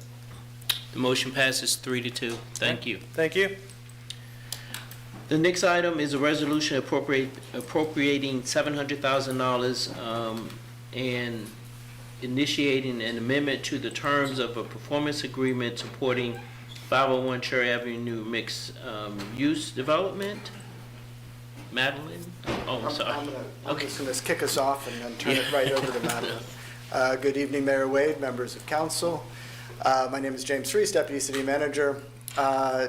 You may recall at your last meeting, City Manager Sanders presented a number of items that were funding requests related to affordable housing broadly on a number of different projects. We have two of those items here before you tonight. This first one is related to the project proposed for 501 Cherry Street.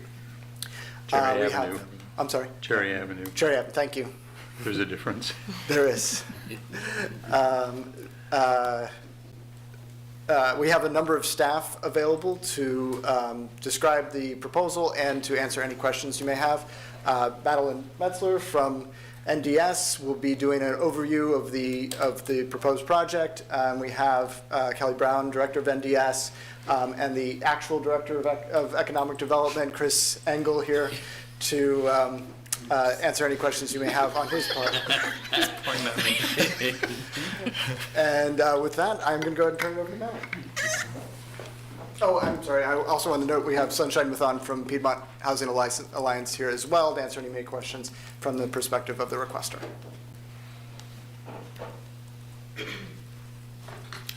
Good evening, councilors. Good evening. I'm Madeline Metzler, as James said, the Acting Housing Program Manager with Neighborhood Development Services. I'm presenting the resolution to appropriate additional funds to amend the terms of the performance agreement for the 501 Cherry Avenue mixed-use development project. This project is a partnership between the Piedmont Housing Alliance and the Fifield Neighborhood Association and Woodard Properties, which is a pretty unique agreement that they came to. It aims to deliver 71 affordable rental units as well as commercial space, and that commercial space will be used by the Music Resource Center, a local nonprofit, as well as the intention is for the other commercial space to be used for a community grocery store. The project aligns with the city's affordable housing plan as well as the small area plan by creating new affordable housing and improving access to food. The project has received final site plan approval and secured 9% low-income housing tax credit funding. However, there is a $1.7 million funding gap, which threatens the construction timeline. Funding must be secured before April 2026 in order for construction to begin this spring and to meet the MRC's move-in deadline that they have in 2027.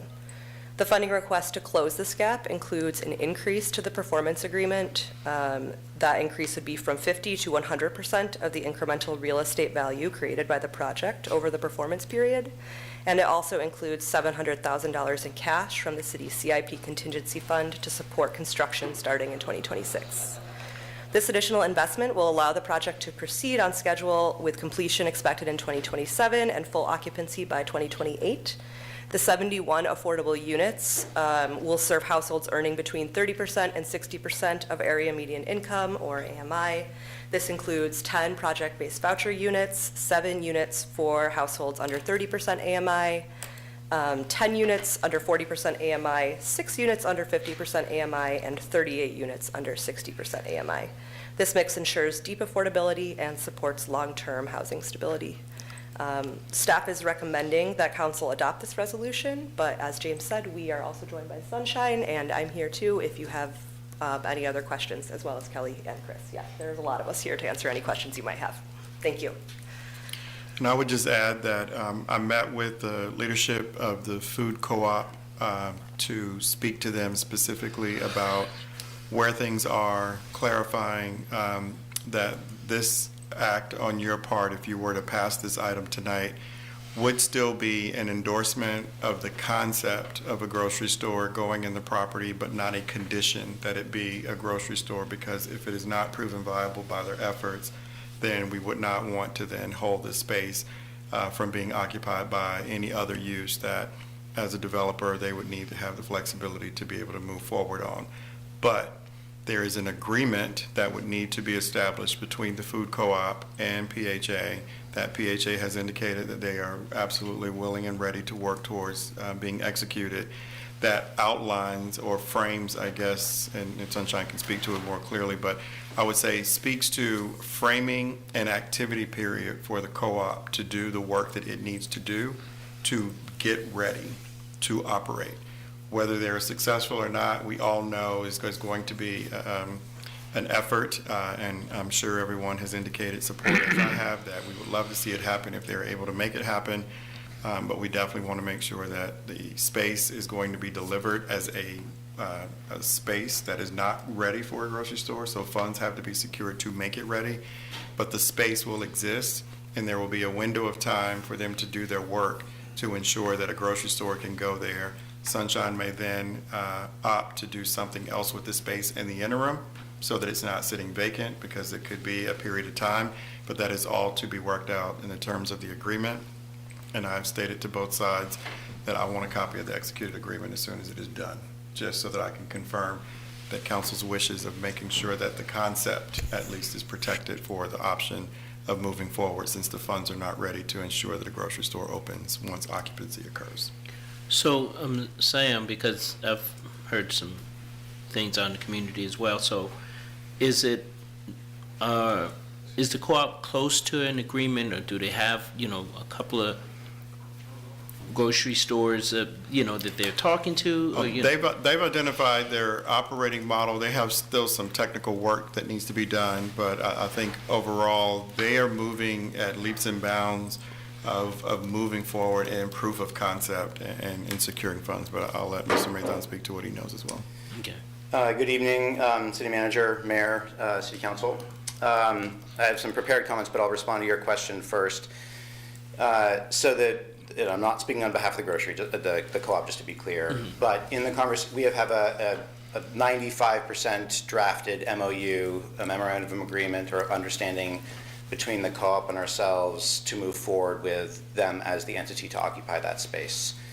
There is a lot of work to do to get them ready, to get them financially where they need to be. We're going to be strong partners with them and committed to working with them to try to get that to happen.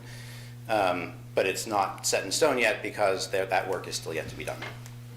Does that respond to your question, yes. Mayor Wade? So if I might just read this quickly, and then, because we have it in record. So my name is Sunshine Mathon, Executive Director of Piedmont Housing Alliance. And I'm not here tonight to reinforce the unique opportunity of 501 Cherry. I think you're all aware of the incredible partnership that was previously described and what has brought us to this point right now. What I am here to talk about briefly is how to get us across the finish line. The robust complexity of the development program, having Music Resource Center, ostensibly and hopefully a grocery, and then the 71 units of affordable housing, that robust complexity is both the beauty and the challenge of this site. The funding sources that we tap into, beyond the local contributions to the city, from the city of Charlottesville, they are designed for simple in the best of times, and 501 Cherry is far from simple. The uncertainty caused by the federal administration over the last year through both macroeconomic whiplash as well as housing-specific funding questions have caused our funding underwriters, both our LIHTC, Low-Income Housing Tax Credit, our LIHTC equity investor, as well as our State Housing Finance Agency of Virginia Housing, to manage perceived risk in the broader environment by tightening their underwriting process to levels never experienced before. They perceive risk differently, so we get hammered by both investors and debt providers with different priorities. In fact, as we approach this imminent deadline for Virginia Housing to bring the project to their internal lending committee in the next couple of weeks, and so we can stay on track for an April start of construction, over the last 72 hours, we have fielded more last-minute interpretations of underwriting risk than I've ever experienced before on any other single project in the history of my work. We have continuously cleared hurdle after hurdle, and we are still fully on track, thankfully. But I can say with 100% certainty that if City Council does not approve the request for additional funds this evening to support the commercial space in 501 Cherry, which we are all aiming to become a neighborhood-scale grocery, the entire project will unravel this evening. I promise you I don't say that lightly. Although I had planned to say something similar a couple of weeks ago when this agenda item first was posted, the last 72 hours have increased the severity of my comments and made it clearer than ever that we need this partnership with the city if we're going to pull this off. I have no other magic rabbits to pull out of magic hats. But on the flip side, on the good news side, not related to 501 Cherry specifically, but all the uncertainty that has been caused by the federal government and the presidential administration over the last year, this morning, the Senate and the House put forth a THUD budget, FY26 THUD budget, which is largely a rebuke to the president's priorities and funds all housing-related programs at flat or increased levels. So that is a positive sign that Congress is moving in the right direction, doing what they need to do, and perhaps in a future project will help alleviate some of the uncertainty risk that the funders perceive currently. But at this moment, we are still dealing with the implications of what the presidential administration has caused so far. That's what I got. So let me ask a couple questions, because I'm not sure that I understand some of the terminology used. It says, as part of the memo, city staff supports the request to increase the performance agreement from 50% to 100% of the incremental real estate value created by the project over the performance period. Explain that to me in English. Do you want me to, or do you want to? Chris, because you've already taken part of that action. Sure. About a year ago, you all approved a performance agreement with PHA for this project, and at that time, it was set at 50%, so basically half of the value that they create. So it has value today. That's what we call the base value. But they're going to build 71 units into commercial spaces, so it's going to vastly increase the value. So half of that value we were going to share with them to help the project be completed. Now, But how? Half of the value, meaning in terms of the real estate tax forgiveness? Correct. The real estate tax that they pay. Okay. So this is a tax abatement detail. It's Sort of a a TIF. performance agreement grant, but essentially, so now this request is to request 100% of that to help defray this gap that exists. Do we have an idea of what the magnitude of that would be? Either the 50 or the 100? Oh, the dollar amount? Yeah. So over 30 years, our estimate is that at 100%, it'd be about $8 million over 30 years. Now that shrinks down to what Sunshine and PHA can then borrow upon today to close that gap. So we're not handing them $8 million. They're leveraging that commitment to close the gap. Okay, so we are essentially saying we'll give you $700,000 and we will lighten your load by about $250,000 a year for the next 30 years, give or take. Is that how long that agreement is for 100%, 30 years? 30 years. So we still get the base value of the real estate that's there today, and it does have some value, but the increment that they create, the new value that they create. And so we share back who does the $700,000 actually go to? To PHA. To be embedded within the construction contract. Yeah. And then the $250 a year or whatever it would be, that also, I mean, I suppose that would be the landlord's benefit. Is PHA the landlord going forward, or you got an LLC or a corporation of some sort doing it? So every low-income housing tax credit project has to be structured with both a for-profit equity investor for them to take advantage of the tax credits, but with the nonprofit control. So there will be an LLC developed specifically for this as a separate entity. The performance agreement revenue, the way that it is structured, the way that Virginia actually requires that it be structured, is that it comes to the owner of the Piedmont Housing, which then we will essentially lend into the project in order for it to be able to take on more debt so we can close the gap. Okay. One of the concerns that I had when they started talking about the the notion of a grocery store, and I've said that from this dais before, is that in most instances, the reason why a grocery store doesn't exist in a certain place is that economically it hasn't succeeded before. And so the question obviously becomes what subsidies is the city going to end up making in order to make this spot work. And one of the questions I guess that I've got is, let's assume for the moment that after a couple of years of trying, you just can't find a grocery to operate that. The co-op doesn't work out for whatever reason. Is there any way that, I don't want to be in a situation where the city ends up hoping that, that we do better if the store fails, but I am just concerned that if part of the reason why we're putting a lot of this money into this project is for something that is, maybe yes, maybe no, I'm sort of grappling with how we justify that, and to what extent do we say, well, okay, it's a worthwhile experiment. What the hell? Here's $700,000, and yes, we'll give you the 100% of your incremental real estate value tax for 30 years.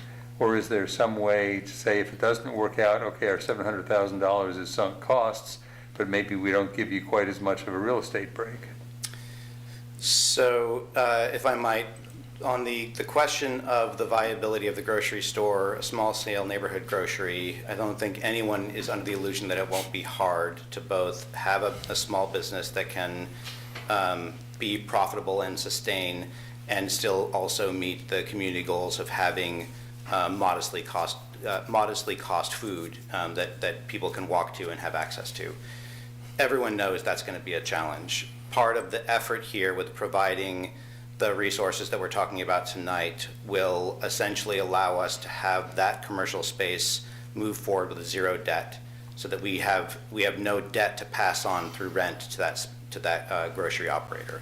So the goal is to reduce that cost as one of the tools, a long-term investment essentially into the success of that endeavor, by reducing their rent payments in effect and increasing their viability. That's not going to be the only solution that's necessary. They know that, we know that. But I think the strategy that we're pursuing here is to have the bricks and sticks help funded by the city, and then hopefully essentially rely on philanthropy and other efforts to address the operability and sustainability of the grocery over the long term. As it relates to your second question, we've had discussion with city staff, with the city manager, that if for reasons that we can't control, the grocery is not successful, or even the inverse. Let's say the grocery is spectacularly successful and they actually want a larger space within 5 years, and so they decide to move on. Our commitment would be to that we would hold that space and prioritize some other use that's of a similar community benefit. It may not necessarily be food-centered, although that would be what we would prioritize first. But we would look at other community benefit options, whether it's other nonprofits we could partner with, for the use of that space in perpetuity.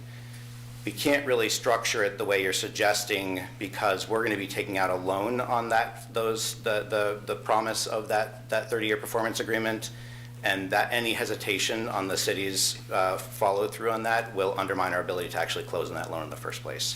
So the alternative is to focus on what performance we can provide, what performance agreement we could provide to ensure that there'll be some community benefit out of this space.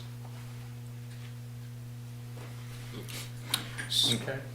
Can you remind me about the 71 units, about the AMI and the affordability of those again? So they range between 30 and 60% AMI. We have some dedicated 30% AMI units without any external subsidy. We will have, I believe it's 11, I don't have the numbers in front of me, but I believe it's 11 project-based Section 811 units, which prioritize, how many? 10. Thank you, 10. Which prioritizes people who have experienced homelessness or people with intellectual or developmental disabilities.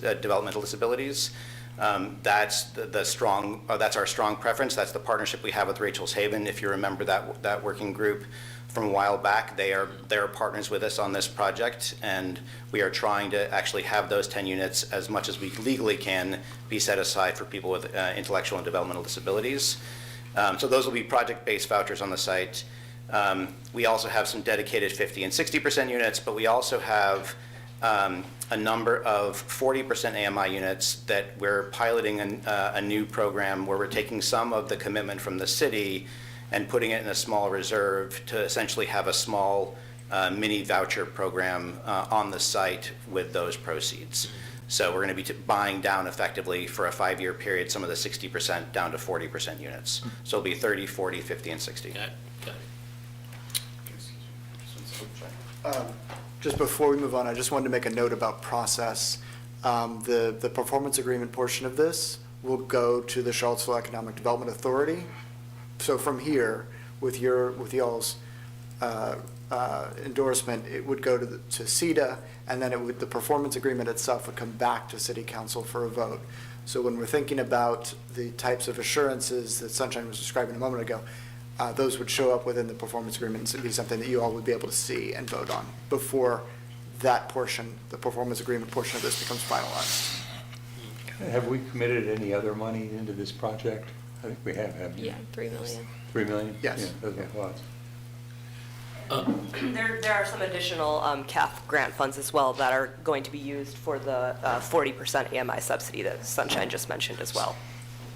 Natalie? You have So, any- yeah, James kind of just touched on what my question was, is the performance agreement is mentioned in here several times, and my question was this something that we've seen already? Because it's not linked in here, and there's no terms about length mentioned in this particular resolution. Right, so this would be an amendment to that previous performance agreement, and again, it would go to Charlottesville Economic Development Authority and then come back to y'all for approval. Because there's already the 50% one, so it's the same terms as that, just changing that to 100%. Well, I think there'll be Plus the negotiations other. around those terms as we go forward before it comes back to you, yeah. Okay, great, thank you. Michael? Yeah, I mean, no, I'm supportive of it, and I think more than anything, we just have to ensure that the project can move forward and actually start to break ground. It was mentioned, even if the food co-op can't come together, the space will still be available as a public community benefit with that subsidy. I will say, I am, as I think everyone is, just fearful that, the possibility that everyone acknowledges that the food co-op could not ultimately come together, which no one wants to happen, but even though it will still be a community space, I think the community just expects that use so much. But part of the way I look at it is, when you put the community in charge of setting priorities and making decisions, it's difficult and messy, and that's kind of the power of the process, is it usually doesn't happen because it is so difficult. I think it's a small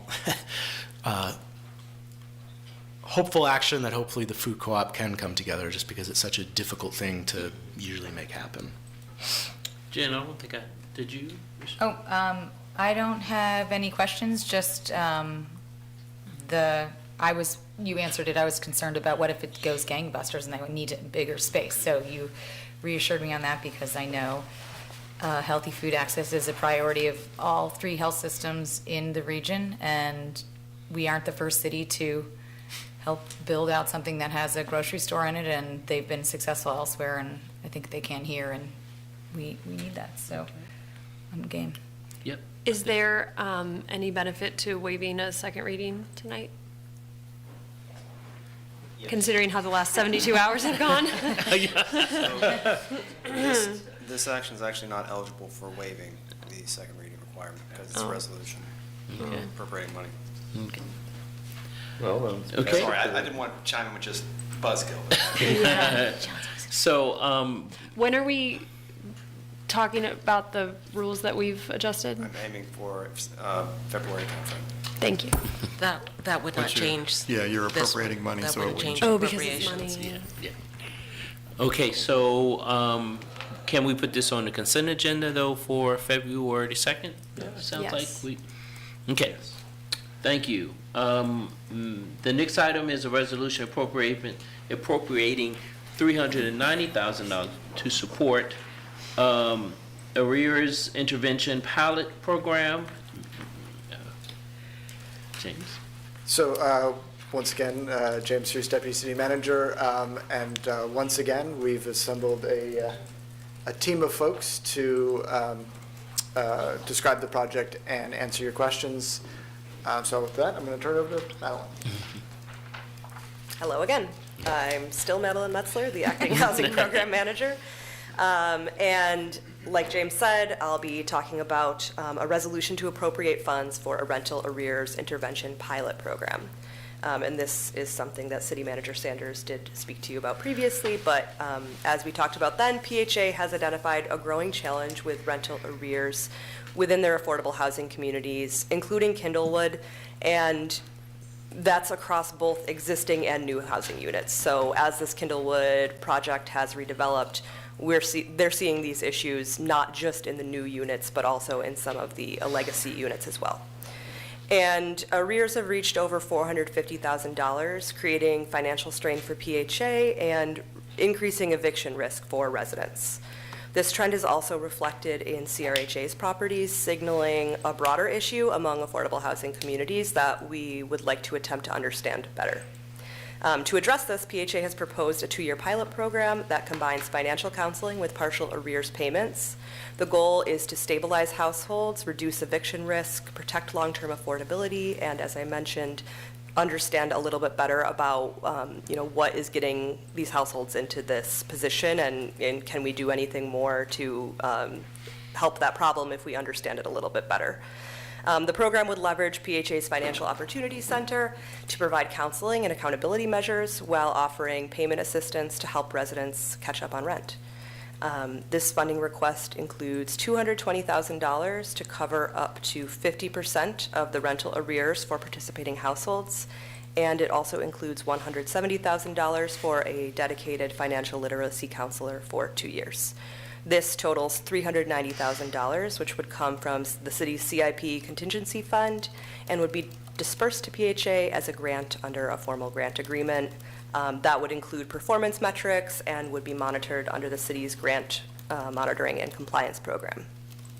This approach pairs financial assistance with education and accountability, aiming for sustainable outcomes rather than short-term fixes. And again, staff do recommend that council adopt the resolution, but we are here to answer any questions you may have. Any questions? Jen? When would the pilot begin? Please.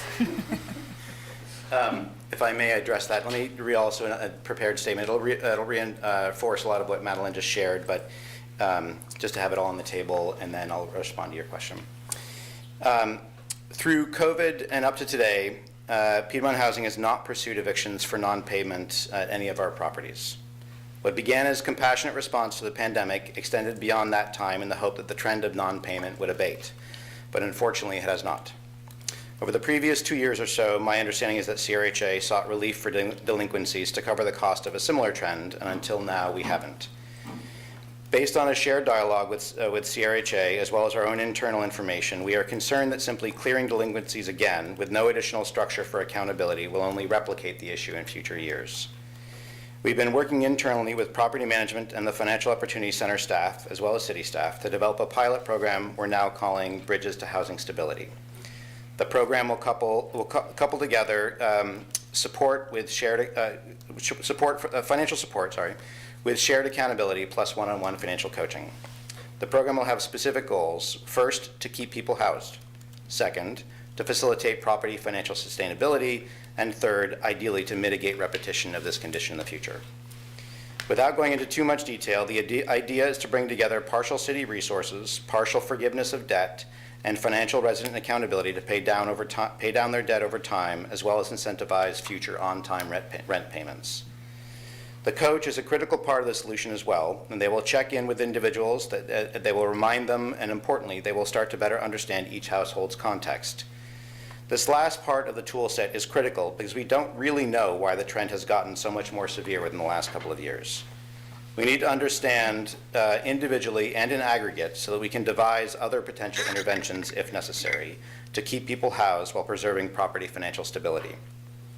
After speaking with city staff, the collective goal is to pilot this work to prove the concept that the trifecta of partial funding support, financial coaching, and ensuring resident accountability is an effective approach to addressing the ongoing challenges. Assuming a reasonable level of success, the goal is to move from pilot to program as soon as the data and the response justify it. Lastly, I want to address a false narrative I've heard propagated about the redevelopment of Kindlewood that Madeline had sort of referenced, being part of the rental arrears problem. The data does not support this assertion. First, all of the 46 households in Phase 1 of the redevelopment were offered one-for-one replacement of their existing Section 8 subsidized housing with no meaningful change in their rent payment structure, because the Section 8 subsidy pays the difference in rent between what they can afford and the cost of the housing. Second, we've done an analysis of the current rental arrears across all of Kindlewood, both Phase 1 and in the legacy apartments, and there are a couple of facts that stand out. One, more than 2/3 of the rental arrears across the property are with households who have some form of rental assistance, whether that's project-based voucher existing or with housing choice vouchers. This percentage rises to 80% when you include households who have well-aligned incomes with the rent cost. When you merge this data with the experience of high rental arrears at CRHA properties where the residents also have rental subsidy, the issue is not driven by redevelopment. Anecdotally, I have also heard similar trends from other peer affordable housing providers across the country. We need to understand why the trend is happening and what we can do to address it with shared ownership of the challenge and to mitigate in the long term. Sorry, can you repeat your question, Jen? When would the pilot start? So we are still working through whether we have an internal staff person who would move into this role or whether we would hire somebody new. Obviously, if we had somebody internal, they can start up much more quickly. That detail hasn't been finalized yet. But even that person, if they are able to start, they won't be able to start in earnest until probably mid-March, as they have some significant responsibilities to wrap up in reporting to the federal government. So the goal is to line it up for a mid-March, April 1 start.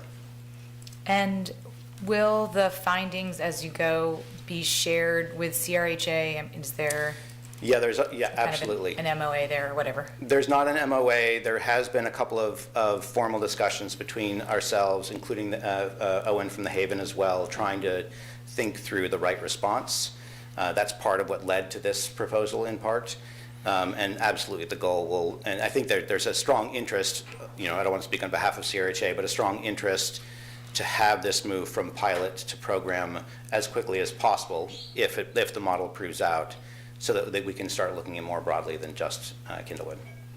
And my last question, do we have a sense now of what size household is most at risk for arrears, or in the data you were looking at? I did not look through that lens. I can follow up, but I don't know the answer right now. Just curious. Thank you. Lloyd, you I have have no anything? questions. I think it's an experiment we've got to try. Yeah. Natalie, yeah. Yeah, I got a couple questions. Can you explain the difference between the existing Financial Opportunity Center and this counselor? So the Financial Opportunity Center itself encompasses a range of services that has financial coaches, housing counselors to support home ownership development, eviction prevention counseling, et cetera. This new role would operate within the FOC, would be connected to that peer network, but would be dedicated to this specific work. Okay, cool, thanks. Yeah. And we are essentially at capacity now, so there's not existing capacity, thank you, for absorbing that workload and not doing it well otherwise. Okay, thanks. We have a couple questions that are from a constituent that I want to pass on to. So just some clarifying things, because it's a pilot program, it's being restricted to Kindlewood, not all of the properties throughout the city, right? Oh, correct. That's the idea, is that the idea is to prove the concept at Kindlewood. Is this effective? Is this the right approach? If so, let's look at expanding and growing. Okay. And because the city has invested heavily in a multi-phase project, that it will only get worse if we don't try to intervene now and figure out what we can. Phases 2, 3, and 4 will come online and we'll replicate the same situation. Okay, great, thanks. And then to clarify, it's coming out of CIP funding because that's where we store funding. That's your It's surplus not- and it's one-time use. Right, it's not a, it doesn't, just because it's in our CIP doesn't necessarily mean it goes to capital expenditures. That's why that's why it also carries the label contingency. Yes, So you can do so other that's where things. we just store money, that's just Yes. something to clarify. And then,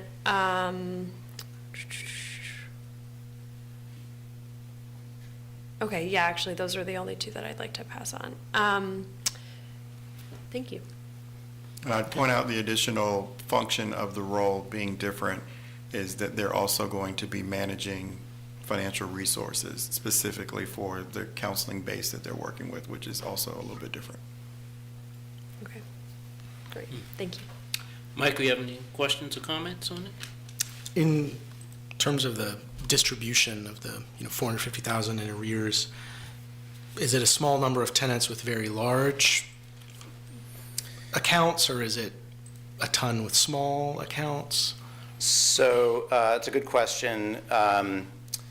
It's a full spread, to be honest. So there's a handful of folks that have large amounts in arrears that they currently have, but the majority are $4,000 and below. There are a few handful of $4,000 and above, but it's mostly in the sort of $500 to $4,000 range.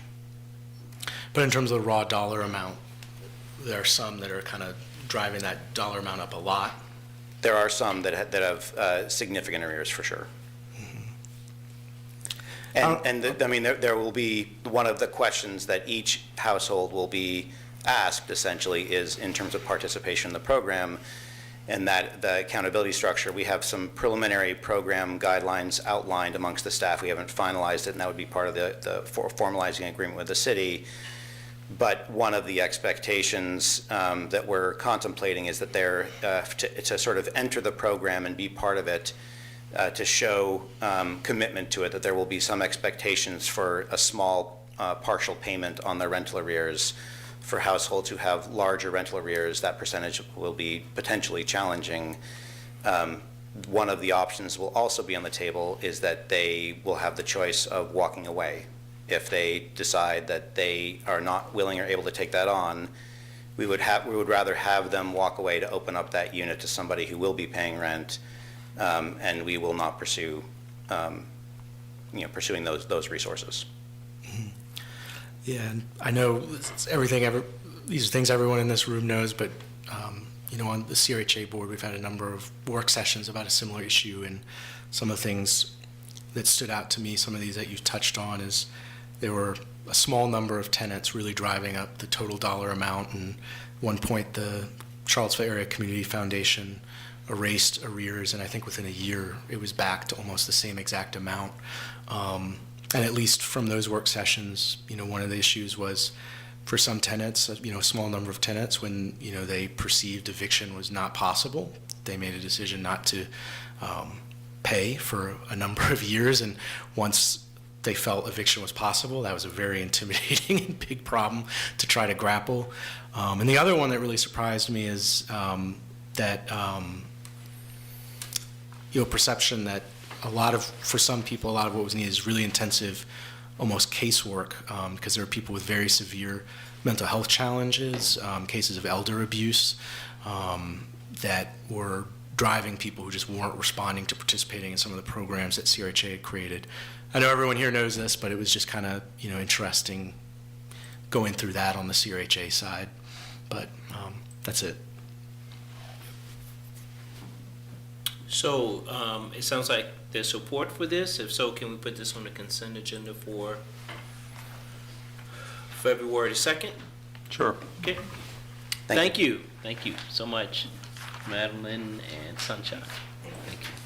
The next item on the agenda is a resolution to appropriate funding from the International City County Management Association Economic Mobility and Opportunity Special Assistant Grant in the amount of $354,000. Ashley.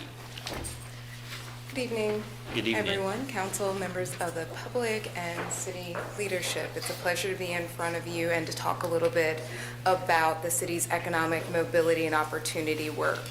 We're going to talk a little bit very quickly because time is something I'm trying to be very mindful of. We're going to talk about what it is, how we got here, and what the next phase of it looks like. The work here is going to be just a little bit of informational background to refresh your recollections before asking you all to consider moving the appropriation to the next meeting for a final vote. All right. So economic mobility really asks the simple question: can residents move from instability to stability and opportunity over time? Local data shows that while Charlottesville is a high-growth and highly educated community, many working families still struggle to meet basic needs. Median earnings here are lower than surrounding localities, and roughly a quarter of our families do not earn enough to cover the local cost of living. These conditions are why economic mobility has earned a strategic focus here locally. And for anyone who would like to nerd out, I did include sources at the bottom. So I really want to make sure that I share our EMO work, as it's called, Economic Mobility and Opportunity, began in 2024, but this community has really had a long-standing focus on what we now call economic mobility and opportunity. It's been called financial opportunity, financial stability, just plain old budgeting. We really have had a focus on that when you think about the previous Bank on Charlottesville program, and even when we think about the opening of the Job Center to help job seekers and employers find each other in a centralized and comfortable space. But in May of 2024, Charlottesville was selected through a competitive process to join the ICMA Economic Mobility and Opportunity cohort. And participation in that cohort really built on existing local work and data and helped clarify a key gap. While the city had individual programs and strong information, we lacked the dedicated cross-departmental capacity to move from analysis to coordinated implementation. So what in the world is an ICMA EMO cohort? What that cohort was is a intentionally designed as a national learning and assessment group collaborative and also phase for communities. The goal was for communities to be able to come together, learn from each other, provide that peer learning work, that technical assistance, and some limited grant funding to help all the localities involved better understand its barriers to economic mobility before launching into any additional programs. So again, it really was designed for that learning and assessment, not necessarily program implementation. So during that cohort, the city focused on understanding income and self-sufficiency conditions locally. Data show that many families who are struggling are working. They are often working full-time, and their wages simply do not align with the local cost of living, which is roughly $60,000 annually for a typical family. This work confirmed that challenges cut across housing and workforce, childcare, and income, and are not owned by any single department. A pause here. This is what we talk about when we reference ALICE, asset limited, income constrained, but employed. They are families who are working, they are earning money, they are doing the best they can, but they simply are not really making ends meet, and they often earn too much for any other supportive services. And that $60,000 a year is Charlottesville specific? It is. Okay. Yes. Thank you. So why was additional capacity needed? This is really for us when that need became clear. Economic insecurity persists despite employment, and the drivers span multiple systems and partners. City Council's strategic plan identifies economic prosperity as one of its core outcomes, which calls for coordinated approaches rather than siloed responses. A time-limited, grant-funded role was an appropriate way to move from analysis to coordinated action in alignment of that outcome. So following that cohort, ICMA launched a national opportunity for cities to apply for an Economic Mobility and Opportunity Special Assistant. You may hear me, for brevity, call it an EMOSA. Applications were open and competitive and with eligibility based on program criteria. The city submitted an application, and we are very thankful that we were selected as a host city following ICMA's review process. And there we are, up on LinkedIn, their little announcement. So when we think about the Economic Mobility and Opportunity Special Assistant role, it is supported primarily through external grant funding, totaling more than $350,000 through the totality of the grant. And that is a part of that ICMA program. That funding works to not only support the special assistant's role, but also her associated work over the approximate 30 months. So the process of hiring also is actually an additional part of the program requirements. The position was publicly advertised by the city and ICMA and filled through an open and competitive hiring process from October to November of 2025. Why I say it's actually part of the process is one of our requirements was for ICMA to be able to review our job description. They could and did make just a few tweaks to it. And then also once a final candidate was selected, we discussed that candidate with them as well. And that was really to ensure that all localities were able to secure an individual that would be able to really fulfill their work in 30 months with the goals that ICMA and the grantor had really set forth. So what will our EMO special assistant do? Per ICMA's program design, the special assistant's initial work is not program coordination or program launch for that matter. The role focuses first on community-engaged co-design, which is working with residents, partners, and stakeholders to identify strategic priorities and develop a tailored implementation plan. ICMA will also continue to provide coaching, training, and customized technical assistance throughout the program for our Economic Mobility and Special Assistant, Ms. Abigail Wade, to ensure her success, as well as to allow our peer communities to learn from her. So this work, again, is intentionally phased. The first phase centers on co-design and priority setting, followed by implementation and planning and alignment, and then some sustainability and planning towards the end of the grant period. This structure works to provide clarity around scope, timeline, and expectations. So in closing, it's important to remember that this is a deliberate multi-year journey. The city followed a structured national process supported by grant funding in actually both cases that's resulted in some time-limited capacity building to advance work in our community aligned with Council's economic prosperity outcome.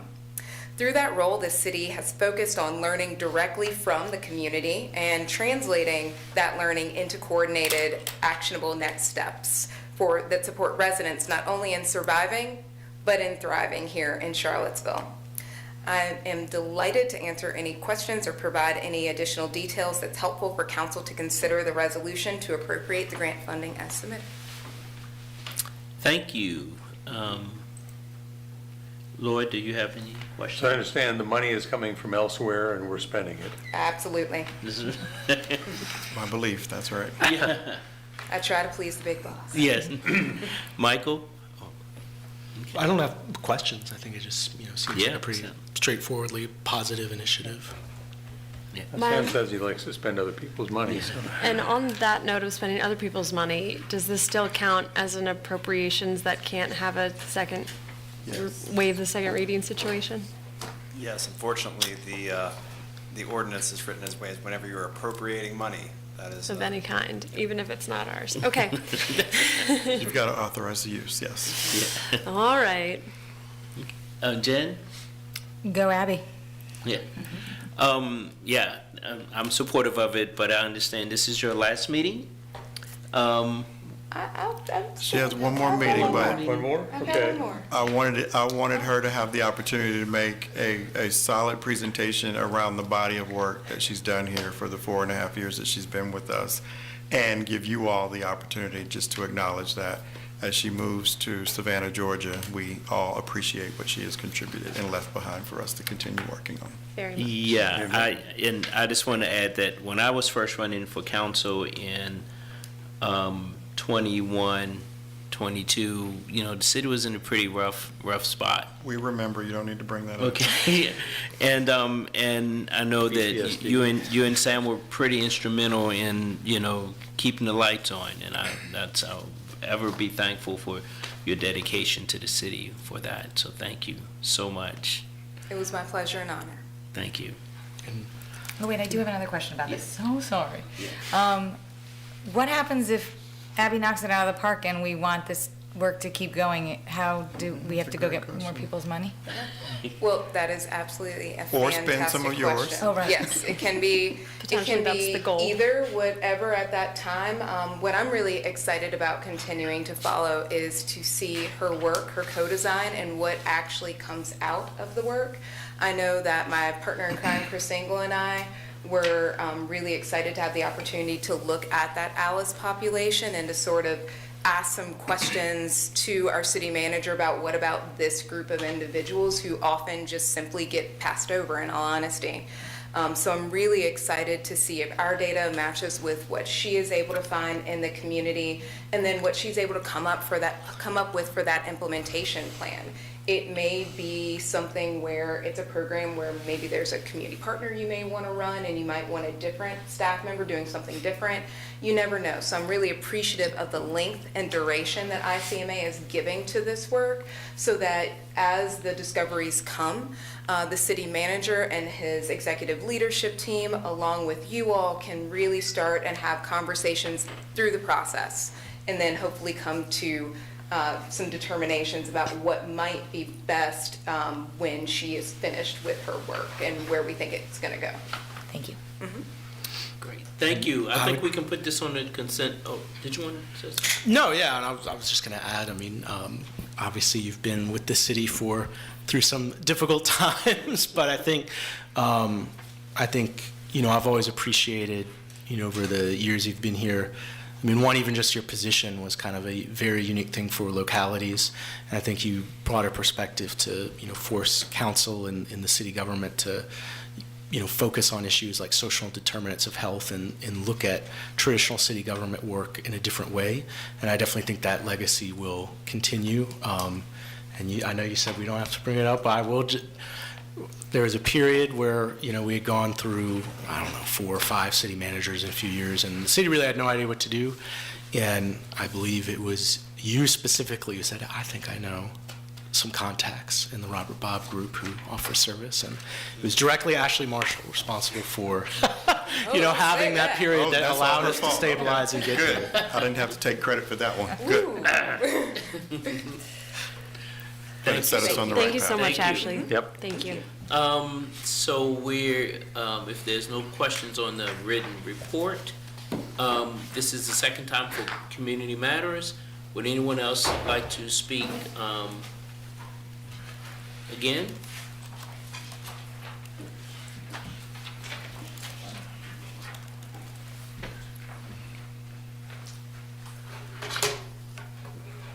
Hello again. We, very quickly, because I am mindful of the time, Councilor Fletcher, I'm sorry I didn't congratulate you and welcome you and look forward to working with you. We've pushed a lot of money towards one particular entity tonight. I just want us to be mindful of that and make sure that we're watchful as to how those funds are actually taken care of. The Governor Spanberger, in regards to the Police Civilian Oversight Board, Governor Spanberger has given us a blueprint as to how to deal with that. What we have obviously isn't working. Right now it's an abject failure. So We certainly can ask for resignations. We can just implode what we have and start all over again if necessary. And I do want to leave with this. From that mountain of despair, to quote Dr. King, we can hew out a stone of hope from that ice situation. And the reality of it is scientific facts have shown us ice does melt. Good night, councilors. Thank you. Duly noted. Yeah. Any further comments? Did you have something, Angela? Raise your hand. Hey, I have a minute. I just want to tell y'all thank you for all the work that y'all do because it is a volunteer position that I heard of. Not Your quite, work is but- not unnoticed. I don't know if y'all get to thank you very often, but I appreciate every single last one of you that sits up there and makes the decisions that you have to make every day, including you all. Free as we ain't got no beef. You know, I got my own opinion No- like you. no beef No with beef Freeze. nowhere with nobody. Trying to work. That's kind of pretty much, yeah, that. But, and then like our police force, I appreciate y'all too because y'all go through a whole lot, you know what I mean? And it takes being able to communicate with people in this community, you know what I mean, to be able to kind of direct them the right way. So keep on that. And with the ICE situation again, you know what I mean? I just kind of strongly feel about, God bless you, I just kind of strongly feel like real strong about that because they are a part of our community. And when we say it is okay for someone to come into our community masked up, you know what I mean? And like, we don't know who they are. It could literally be anybody. Those could be the moments where people can mask up as if they are ICE and go harm other people in the town. You know what I mean? So there are a lot of different worries, and I totally get it. These are people who have families, you know what I'm saying? So to be ripped from their families and sent back somewhere where they ran from the beginning, I kind of think it's like not right, you know? Some people running from crimes, like literal things like happening to their family is what I'm saying. Like what do you call it? Like that group of people that's like killing a lot of people and like you see it on the news and you see it on the TV and just like a lot of stuff going on. You have some people that run from those things, like those gang affiliated members and stuff, and they come here. I don't think that they should be forced to go back to something that they're afraid of. I think that they should be welcomed because America do say, you know, like home of the brave and land of the free. How can we be land of the free if we're taking the people that run here to us for help and, you know, shoving them off somewhere like they don't matter? They have hearts, they have families, and they are living, breathing people. And then when it comes to like, just like the core black neighborhoods, I really truly feel like don't take no more from us. You know what I'm saying? Like a lot has been taken from the people in general. Just don't take no more, especially when you have the power to not take any more. And you have the power to put different, you know, different policies in place to stop different things. It shouldn't only be about student housing. It should be about housing in general because they spoke about the 17,000 people. Meanwhile, there is literally 200 to 220 people that are homeless without a home at all. So I think the focus should be all in all the community because the students are a part of our community. So if we're gonna say scream community, then it should be for everyone. And I totally agree with you, Ms. Flesher, when you said that we should pretty much all be living together. Like I don't see why we're separating students here and people, you know, over here and housing over here. Why not have them all in one place so we can literally be the community, but the community that turns into a family. But anyway, yeah, thank you. Hope y'all have a good night. Drive safe, be safe. See y'all. Thank you. There being no other matters, is there a motion to adjourn? Move we adjourn. Second. All in favor, please say yes. Yes. All opposed, please say no. Thank you.